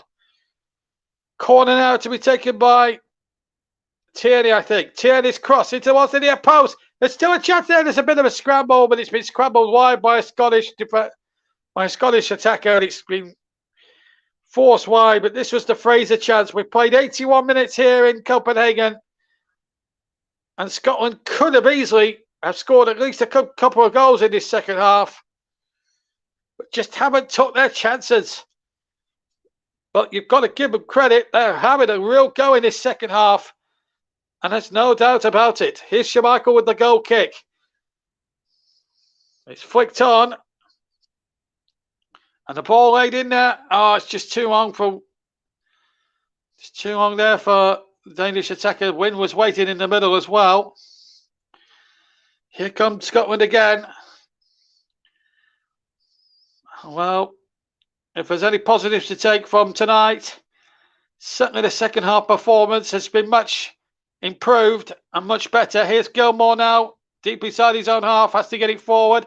Hanley now knocks it on to Fraser, who will be kicking himself that he couldn't beat Schmeichel there a few seconds ago and get the Scots back into it. We've played nearly 82 minutes. Denmark still leading by those 2 goals in the 14th and 15th minutes.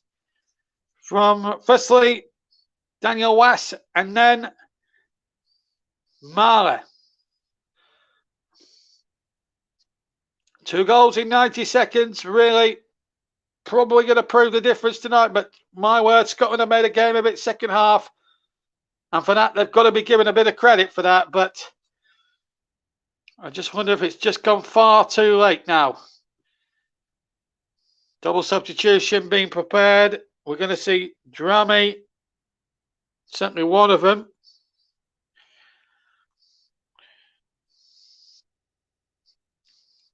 That's Denmark now look to try and close this game out. Be very professional in the way that they've done about things, but I tell you what, it's been a chastening night for everybody who's been a Scottish persuasion. Certainly in the first half, I thought the first half was a chastening experience, but then again, Scotland have had a goal second half. Could have forced 2 goals, you know. A point away, Copenhagen would have been nothing to be sniffed at. There's going to be 3 substitutions. The other one is Nordgaard and Stringer, the other 2. So Denmark preparing to bring on 3 subs in 1. Here's Billy Gilmore now for Scotland. Looks for Fraser on the right-hand channel. Fraser gets the ball forward, deflects. I think we're going to see a triple substitution now from Denmark. Off comes Daniel Vass, the scorer of the first goal, getting a standing ovation from his capacity crowd here in Copenhagen. Striger is going to come on for him. And he's giving Vass a great round of applause. Then Olsen is going to come off as well for the Danes. He's going to be replaced by Dranami. So Dranami is now going to come on. Number 21. Nordgaard is also being prepared as well.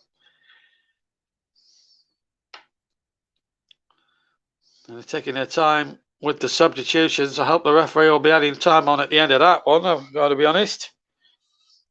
Just trying to see who the third one was. Number 8 is Thomas Delaney, who couldn't get a third goal for the Danes. Had a chance that was well saved by Craig Gordon early on.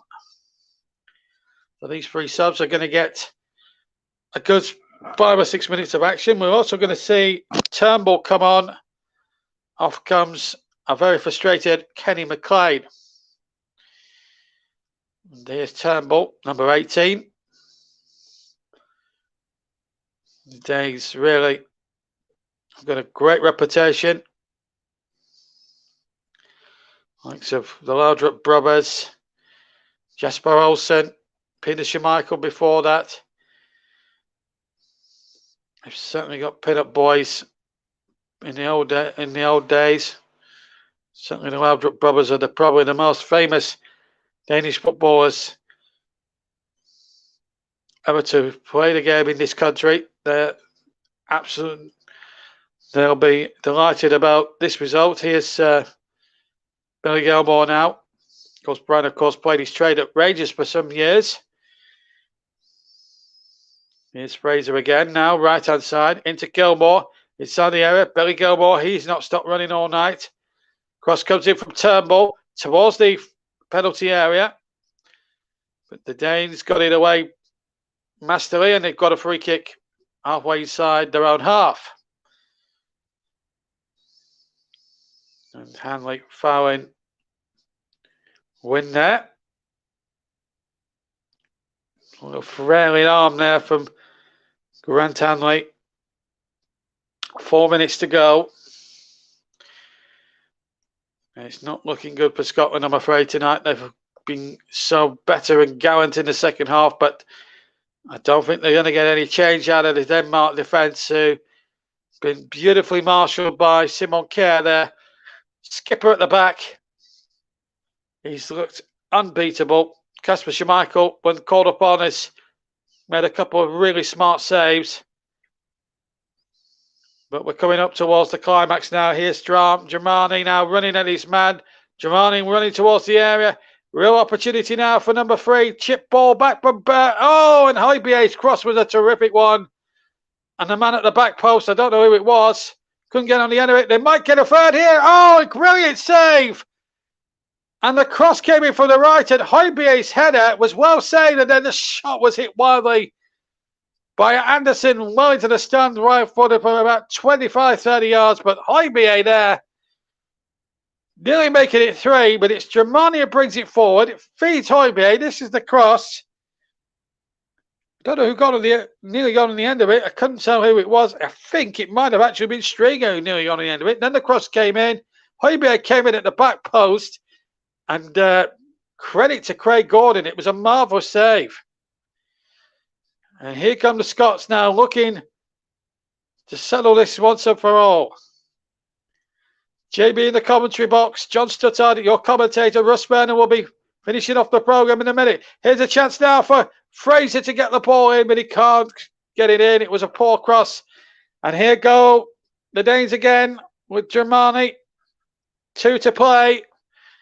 Denmark, I've had to battle a bit second half because Scotland have given it their all. And that's all you could ask for. But the damage was done inside the first quarter hour tonight. And here come the Danes now looking to kill this game off once and for all. They get a third. The game is over as a contest. And they're just passing the ball now. Well, Nordgaard. Just nice, easy stuff here this evening. Kjær in possession. Here's Højbjerg, who should have had a third, a second or two ago. Might have been tough on the Scots, really, who have given it their best shot in this second half. But when you come up against the side of Denmark's quality and class, you can see why they're European semi-finalists for a very particular reason. They play well as a side. And their togetherness and their team spirit is there for all to see. But we've seen a bit more spirit and a bit more fight and determination in a gallant second half from Scotland. But it's not enough to get them anything tonight in terms of points. But it will bode well for their next 2 games. And if it can take, which are winnable, and if it can take 6 points from those next 2 games, one of them's against Moldova, then they've got every chance in the world. But Scotland are not going to stop trying, that's for sure. The damage was done in the first quarter hour of the game, and that is why Denmark will win this game 2-0. But Scotland have had chances.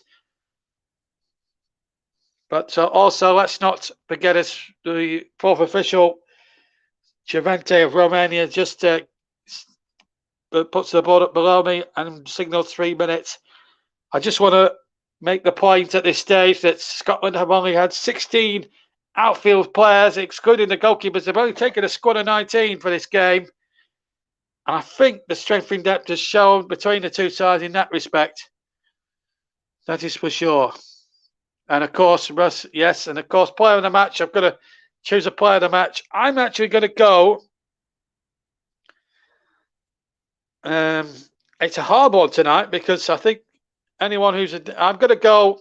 I have to tell you, I could have picked an attacker, but just for the way, although he's giving away a free kick for a handball there, I'm going to go for Simon Kjær as man of the match because you look at him, he's with Scotland because Scotland have had a goal second half, and some of the challenges he's come in have been superb. He's won every ball. Ferguson on for Gilmore, incidentally, but Going back to Simon Kerr, he's had a terrific game tonight. And you can see why he's skipper and one of the best players, one of the best defenders in Europe, if not the world, because he's a superb leader of men. Looks very good, and his interventions tonight have really probably got Denmark a clean sheet here tonight. So I'm going to go for Simon Kerr for Denmark. That's my man of the match for his defensive nous and being in the right place at the right time. Scotland free kick then. Cheney just chatting to the referee as Strager 2. Robertson there with his free kick. Can Scotland at least force a consolation towards the end? Simon Kerr, our player of the match, sponsored by Commentary Services. Here's the free kick from Robertson. In it goes towards Hanley. Knocked away. They get a corner out of that one, Scotland. A minute to go. Can they at least get one back and take a huge positive from that? It was Liam Cooper coming in at the far post there, trying to head it goal bound. Scotland's 4th corner of the match. Last seconds now. Can they force a goal back? It's a deeper corner this time. Cooper's in there, but the whistle's gone for some pushing. But Simon Kerr, and he's our man of the match.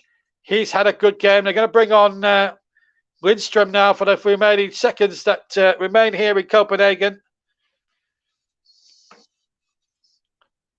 Just to remind you, player of the match is Simon Kerr, the captain. So Lindstrom replaces Damsgaard for the remaining seconds that remain. I'll get my teeth in at some point, but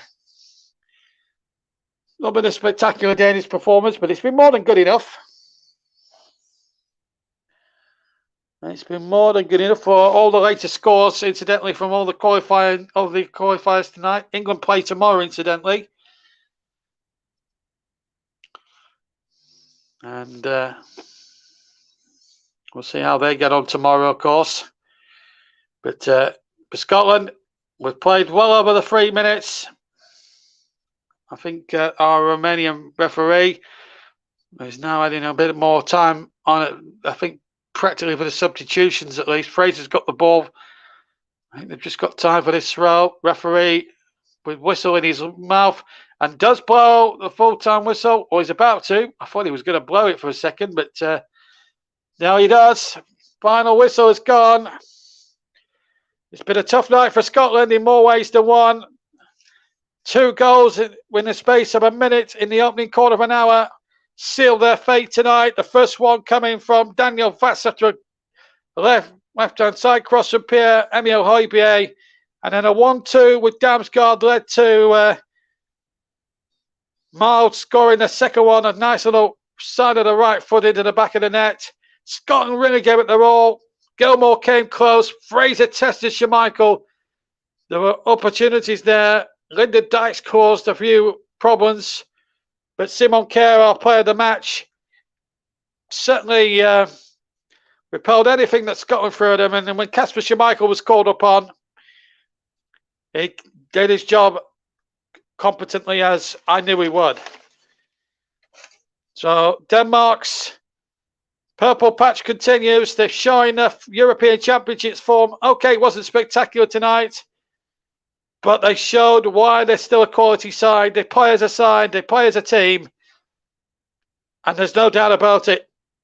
They are going to top this group now. They move to 12 points. Scotland stay on 5. So any chance of Scotland getting through as automatic qualifiers may have fallen by the wayside, but they're still in with a chance of getting a playoff berth. Despite this defeat, they've got 2 winnable games to come. Get 6 points from those. Then the memories of tonight will certainly be banished. But it's not a good night for Scotland. As we finish the commentary here, there's been an 8 equaliser in the game against Portugal, and it's heartbreak, I'm afraid. Ronaldo's made up for his penalty miss. It's 1-1 there in that game between Portugal and the Republic in the Algarve, not the Aviva Stadium, but I'm afraid it's sad news here in Copenhagen tonight. Alternate commentary on the TC Hub and JB Sports, JDAT Football, Storm FM and TC Hub 2. That I'm sad to report, unfortunately, it's not been Scotland's night. They've been beaten by Denmark by 2-0. Back to Russ. Thank you very much there, JB.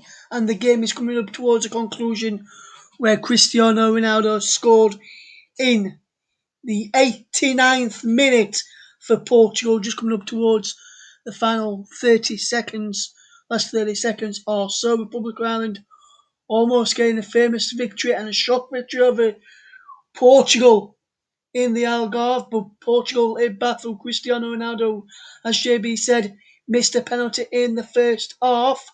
I'm just going to finish watching the closing stages, and he's coming forward over on the far side for Portugal.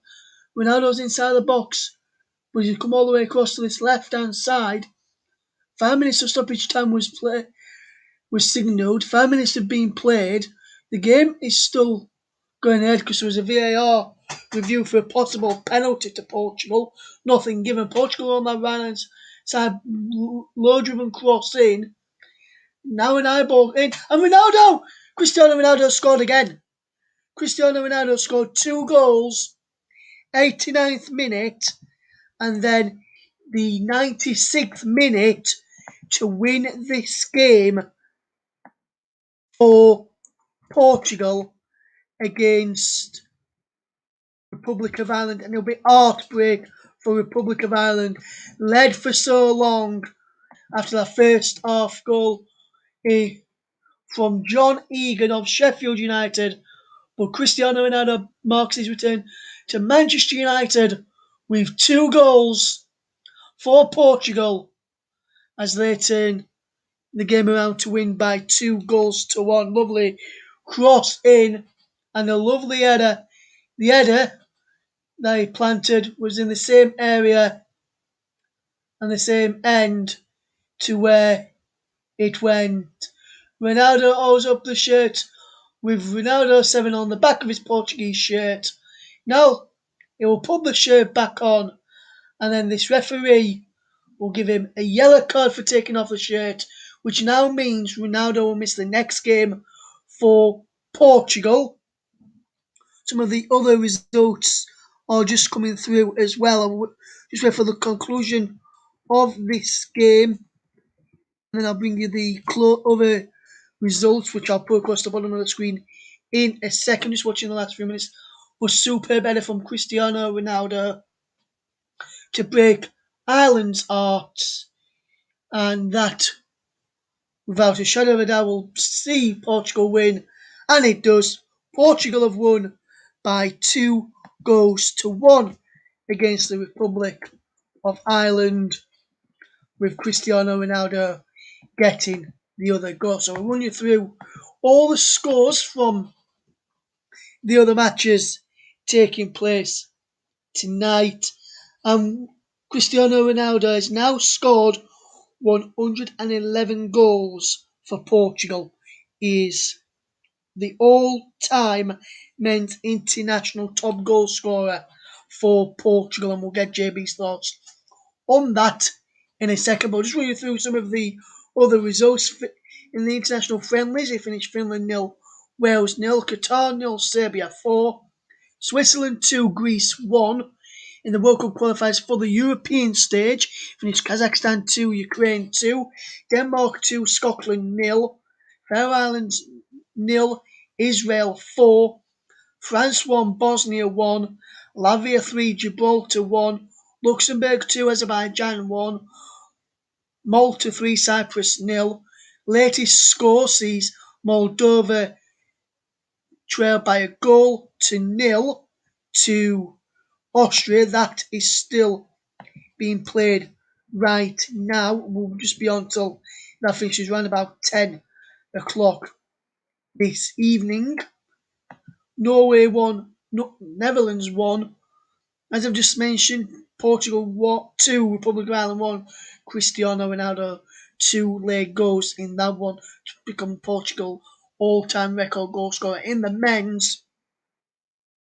Also, he finished Slovenia 1, Slovakia 1, Russia 0, Croatia 0, and Turkey 2, Montenegro 2 in the African World Cup qualifiers. The results that I've got are Central African Republic 1, Cape Verde Islands 1, Guinea-Bissau 1, Guinea 1, Senegal 2, Togo 0. Is still 1-0 to Egypt against Angola, as it was at half time. Libya are taking on Gabon and is still 1-1 in that game, coming up towards the final 4 minutes of that match, as it was when I mentioned to you at half time what the latest score was in that game, because that kicked off at 8 o'clock, and it's still 1-0 to Mali against Rwanda. That's got around about 5 minutes to go in. That one will bring you the thoughts from JB in a moment on some of the deadline days and some of the results in his overall thoughts on the Scotland game in a moment. But while we wait for the result of Moldova versus Austria to come through, and we can fetch JB in now if you can still hear me, JB. Are you there, JB? Yes, I am here, Russ. Well, Cristiano Ronaldo, JB, has tonight become Portugal's all-time record goal scorer with 111 goals. How good is he? And how good do you think he'll be back in the Premier League with his move to Manchester United confirmed officially yesterday? I'll tell you what, it'll be good for us covering him. I'll tell you that. It'll be a pleasure doing it for us and for us at the commentary hub doing that. It's a big coup for the Premier League. Whether he could do it to the same levels as before at Manchester United, that remains to be seen. But his numbers are still there, of course. Top scorer in Serie A last season, won 5 trophies with Juventus. All right, he didn't win the big one, the European Champions League, but he's still a class act. I think even at 36, he's got a lot to give. His fitness is still awesome. And Manchester United right now, could be dark horses for the title. I mean, we're all saying that they'll finish top 4, but with Ronaldo now, you wouldn't put it past them putting a championship challenge. It's whether it all depends on whether Solskjaer can really integrate him well into the squad that he's got. Because let's face it, when Ronaldo left, Ferguson was still in charge, and it was a much different squad then. Now he's returned. He's got a different squad of players. Ferguson's been gone in 7 years. It remains to be seen, but it's going to bring excitement to the Premier League. And I've got to be honest. Tonight's performance from the Republic, it sounds as if they put up a gallant fight, and it's heartbreaking for them. But when you've got a player like Ronaldo who can just get over missing a penalty and still score 2 goals in the last few minutes, it still proves that he's got quality.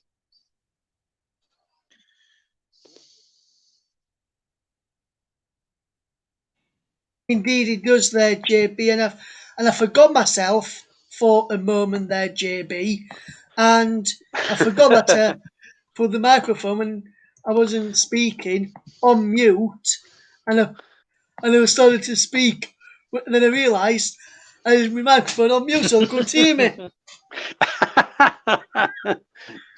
we all do bloopers here on the channel, but just looking at Scotland's game overall, JB, how big a shock was that performance from Scotland for you compared to how well they did in the Euros, especially against England?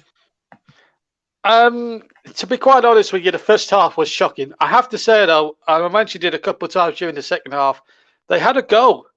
But also, I think what people need to realise is they only came to that game, as we all know, with 16 outfield players, because obviously COVID has hit a bit of the squad, especially John McGinn. There's a few knocks here and there. And they'll get those players back for the Moldova game. But I think really that first half really cost them because, I mean, let's face it. I mean, Denmark, they are a class side. And as I said in commentary, if they play to the standards they played in that first half tonight, I can actually see them going deep if they qualify for the World Cup. They should do now with 12 points already collected from their opening games. I think they could go deep into the tournament, and I think they could hold their own against the Brazils and the Argentinians of this world. I really do think that they're a good side, and they play with real togetherness for us. And I think that's what I love about the Danes at the moment. The Scots, I mean, they had a goal second half. Billy Gilmore was at the catalyst for some of it. If he scores and Brian Fraser scores later on, then and they get a 2-2 out of it, then that would have been a great result for Scotland. But it was always going to be a tough night, and they were handicapped because of the injuries and the COVID losses, and that was a disappointment, really. I think that will be a bigger disappointment, really. But they gave it a go second half, and I think, Steve, if there's any positives to take out of tonight for Scotland, it's the fact that they had a go in the second half and didn't really disgrace themselves as much as they did in the first. Yes, and now we're going to touch on the Hungary against England preview, which is taking place tomorrow, JB. And listen to a bit of Southgate's press conference earlier this lunchtime, and he was saying the only doubt for the match tomorrow is Jadon Sancho's picked up a bit of a knock in that, and also in the last couple of days, Dominic Calvert-Lewin has withdrawn from the squad due to a broken toe and a thigh injury as well. We're just looking ahead to England's game tomorrow with two recognised strikers in the England squad now in Harry Kane and of course Leeds United's Patrick Bamford, who played very well against your team Burnley, Yes, Preston and really, really deserved well. and deserved to score, by the way, in that game as well. Yes, and how do you think? Do you think Bamford could make his England debut in this? And how do you think England will approach this game tomorrow in Hungary, where there's going to be where there's going to be a capacity crowd of I think around about 60,000 Hungarian supporters in the stadium, but no English fans due to COVID restrictions. JB. It will be hard because, of course, the crowds when you go away from home in these qualifiers are pretty hostile. It wasn't quite like that in Denmark tonight because you look at the Danish crowd compared to the Hungary crowd, and the Denmark crowd, you've seen them with beers and they're smiling and they're dancing and they're clapping. That's not hostile. That's just them enjoying themselves. It will be difficult because England are a big scalp, but I do expect England. I know they've got their injury worries, Bamford and Kane, the only two recognised strikers, you say, but they've got a very good midfield outlet there. They've got a decent. They've got decent. They've got a very good midfield, minus Jadon Sancho, of course. They've got Grealish and Foden and people like that who are coming into good form for their club sides. Kane, now with all that uncertainty about his future now sorted and nipped in the bud now, for the time being, can concentrate on this game. He's back in form, certainly in the latter stage of the Euros. I don't think it'll phase him too much. I would expect England to get a win. I don't think they'll win. I don't think they'll win handsomely, but I think if they get just a scrappy 2-0 or something like that, it's away from home. It will be tough. A 2-0 victory would be a nice little result, really. But England should be professional enough to get the job done, even in the most hostile of Hungarian crowds. Yes, and just to remind people of the England squad, which was announced just the other day on the 26th of August, the England squad in full is Sam Johnston, Jordan Pickford, and Nick Pope, the three goalkeepers. Trent Alexander-Arnold, Connor Cody, Reece James, Aaron Maguire, Tyrone Mings, Luke Shaw, John Stones, Kieran Trippier, Kyle Walker, Jude Bellingham, Jordan Henderson, Jesse Lingard, Mason Mount, Calvin Phillips, Declan Rice, midfielders. And then up front, we've got Patrick Bamford, Harry Kane, Jack Grealish, Bukayo Saka, Jadon Sancho, and Raheem Sterling. That's, of course, with Dominic Calvert-Lewin's withdrawal through injury. And another line which came out of England yesterday, JB, I don't know if you've seen this at all, yes, I don't think which I was have, announced no. yesterday. Well, it was announced last night at around about, I think it was around about 10 past 10 last night, JB, the England BT's Men's Player of the Year award. And the winner was Leeds United's Calvin Phillips, and to say he's only been in the England squad since September Mm. 2020, and to get that award last night, how good of performances do you think he's put in the England squad, especially in the Summer Euros as well? Oh, it's been immense. I mean, I've said it twice. I said it throughout the tournament. I think he's grown into it as it's gone on. I think it was immense. Okay, we criticised the fact that they shouldn't have played. I mean, I did criticise him after the first game, thinking that I thought Declan Rice would be more suited to that defensive midfield role. But he proved me wrong, and I was glad he proved me wrong because he had an immense tournament after that first game. He's been absolutely boltless, really. I mean, he's a guy. I mean, I've commentated on him a few times for Leeds in the last sort of 12 months or so, and every time I've commentated on him, he's always put in a very consistent performance, either it's in an England shirt, white shirt of England, or the white shirt of Leeds. He has been an amazing guy, a Leeds man through and through. So you know you'll get passion from him. Um, you know, anybody that puts on the white shirt of Leeds, as you well know, Russ, has to show a fair amount of passion, and obviously, he's a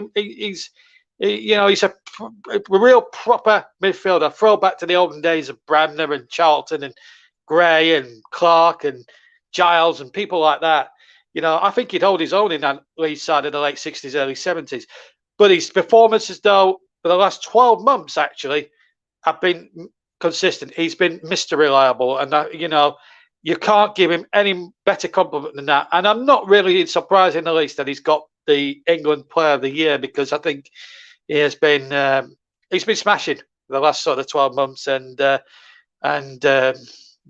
fairly merits the award. Yes, and in total, JB, how many people do you think voted in total, which won, and then voted who gave to earn Calvin get that award? How many people do you think voted in the Men's Player of the Year award? I've no idea. I don't know the voting system for a start, but you can tell me. 40,000 people voted, and when he was 40,000. yes, and when he was told how many people voted in the poll to say that he should win it, when he was told by Declan Rice, his midfield partner for England, Calvin Phillips turned around and said, probably Leeds fans, because when there's a poll like that with Leeds fans involved, Leeds fans share it out on social media, tell people to vote for the Leeds player involved.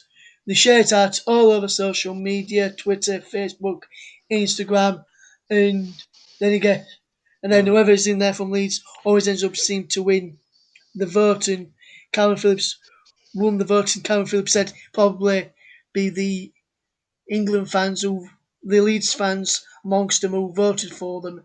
And just coming up towards the end of the match between Moldova and Austria, for the people listening and for you there as well, JB, currently 1-0 to Austria against Moldova into the final few minutes now, and Marko Arnautovic is just trying to play through a through ball to Erkan Karar, who is caught offside. It's Christoph Baumgartner who got the goal for Austria incidentally. That's coming up towards the end of that match.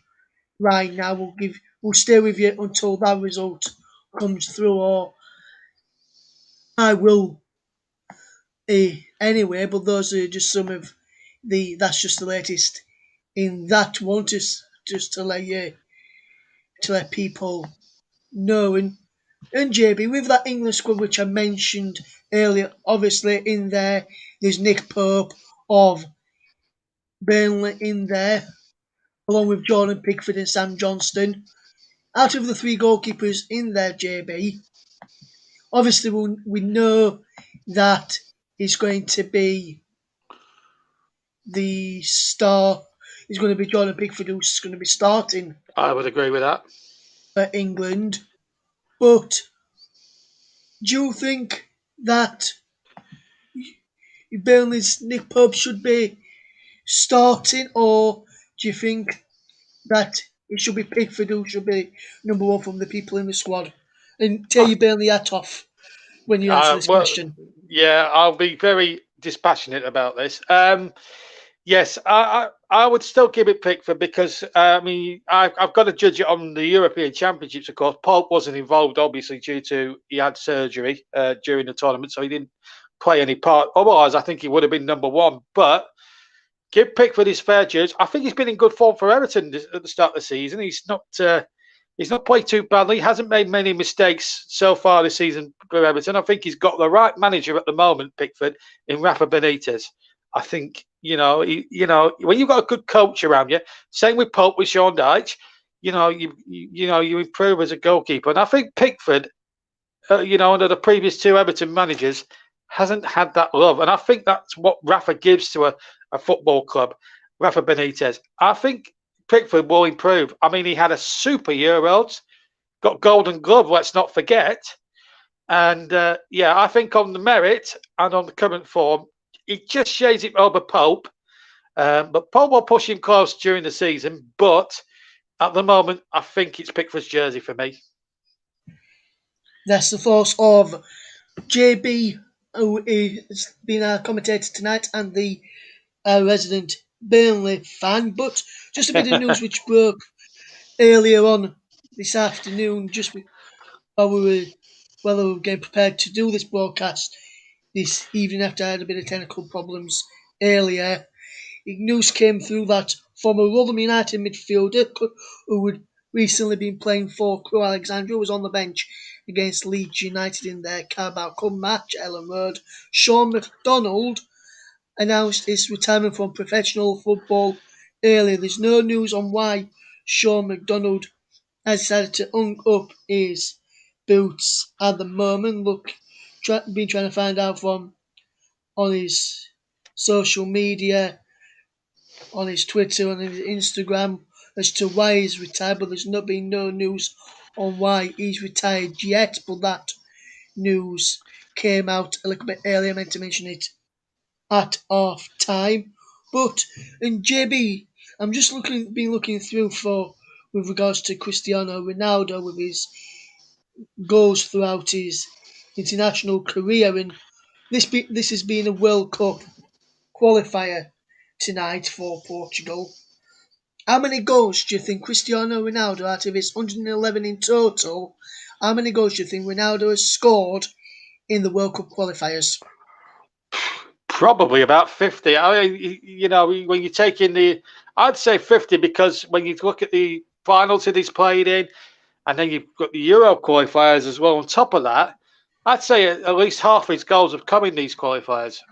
I think, Well, but I might he scored 33 goals in 33. World Cup qualifiers, Yes, 33. 31 in European Championship qualifiers, Right, yeah. 19 in international friendlies, Yes, the friendlies. 14 in the European Championships themselves, Yeah, and that's over 3 or 4 tournaments, or 5 or 6 tournaments he's been at. 7 goals in the World Cup, Hmm. in the entirety of the World Cup in matches he's been involved in. The 5 finals, that is. Yeah. World Cup finals, that is. 5 goals in the UEFA Nations League, Yes, the Nations League. and he scored 2 goals in the Confederations Cup. That's actually quite a good statistic. Something I wouldn't have come out with. I'm not really sure. I'm just one that I'm one of these guys that just likes to entertain. I don't like to. I don't throw out too many stats. I'm not like Motti. I'm not like Motti like you are. You're like sort of the mini Motti. I'm sort of like the Barry Davis who's sort of calm and considered and just tries to let the game breathe. But I'm going to, and also you like Mark Lawrence these days with your predictions and that. But yeah, it's a good statistic you come out with there, Russ. But Ronaldo has always been a class act ever since his early days when he was playing at Sporting Portugal. So, he's him, and I've got to be honest. You can also, people say that Ronaldo and Messi haven't done it much at international level, but they've won a cup. Messi's won a Copa America this summer, and Ronaldo's won a Euros 5 years ago. So they both won something big now at international level. You can actually put them in at least the top 7 or 8 of the best players ever to play the game, and I put them in a company of like Pele, Maradona through gritted teeth, George Best, Johan Cruyff, people like that, because, you will never see two players that have kept up huge standards ever again. Two players that have been at the top of the game for over 16 years. And I think when you look at that logically, so in a generation you'll see one player, but we've been lucky, Russ, you and I, and most of our commentary hub colleagues, because we've seen two unbelievable players for the last decade or more ripping it up around Europe, scoring lots of goals. Messi scored 800 goals in his career. Ronaldo scored just as much as that. And we'll never see two players like that ever again. I'm telling you now. We have been very privileged, you and I, over the last sort of decade or more, to see two great players ripping it up. And I'm going to finish with this, Russ. I, for one, cannot wait to see Ronaldo play in the Premier League. Unless it's against Burnley and he tries to win a penalty by conning the ref. But Yeah. no, but seriously, I think it's going to be a boost for Premier League football to see Ronaldo back in Manchester United's colours. I think it's a great coup for Man United, but the Premier League now is going to be enhanced that bit more. And I think we might have more of a title race than you might think. I think now, I'm going to put my neck on the line. I think we could have a four-way title race now. I think it'll still be Man City, United, Man United, Liverpool and Chelsea. And I think all four of them now are capable of challenging for the title. I'm going to put it out there now. So that's my final thoughts on the whole thing. But what a coup back for the Premier League and for Manchester United. Yes, and Moldova have lost by 2-0, JB, in the World Cup qualifier against Austria. Marko Arnautovic, remember him? Yes, Ex-West I Ham. do. He scored the second in the 94th minute, assisted by David Alaba, who's joining Real Madrid. In the other matches, in the African side of the draw, it finished Egypt 1, Angola 0, Mali 1, Rwanda 0, and it also finished Libya 2, Gabon 1. Libya scored in the 89th minute to win that game against Gabon, to being level since the 28th minute. Gabon took the lead off after just 11 minutes, but those are just the results that have just come in, which we're waiting for to come in. So but just to round up then, Denmark too strong in the end for Scotland. 2 quick goals in the first half. Scotland better fight in the second.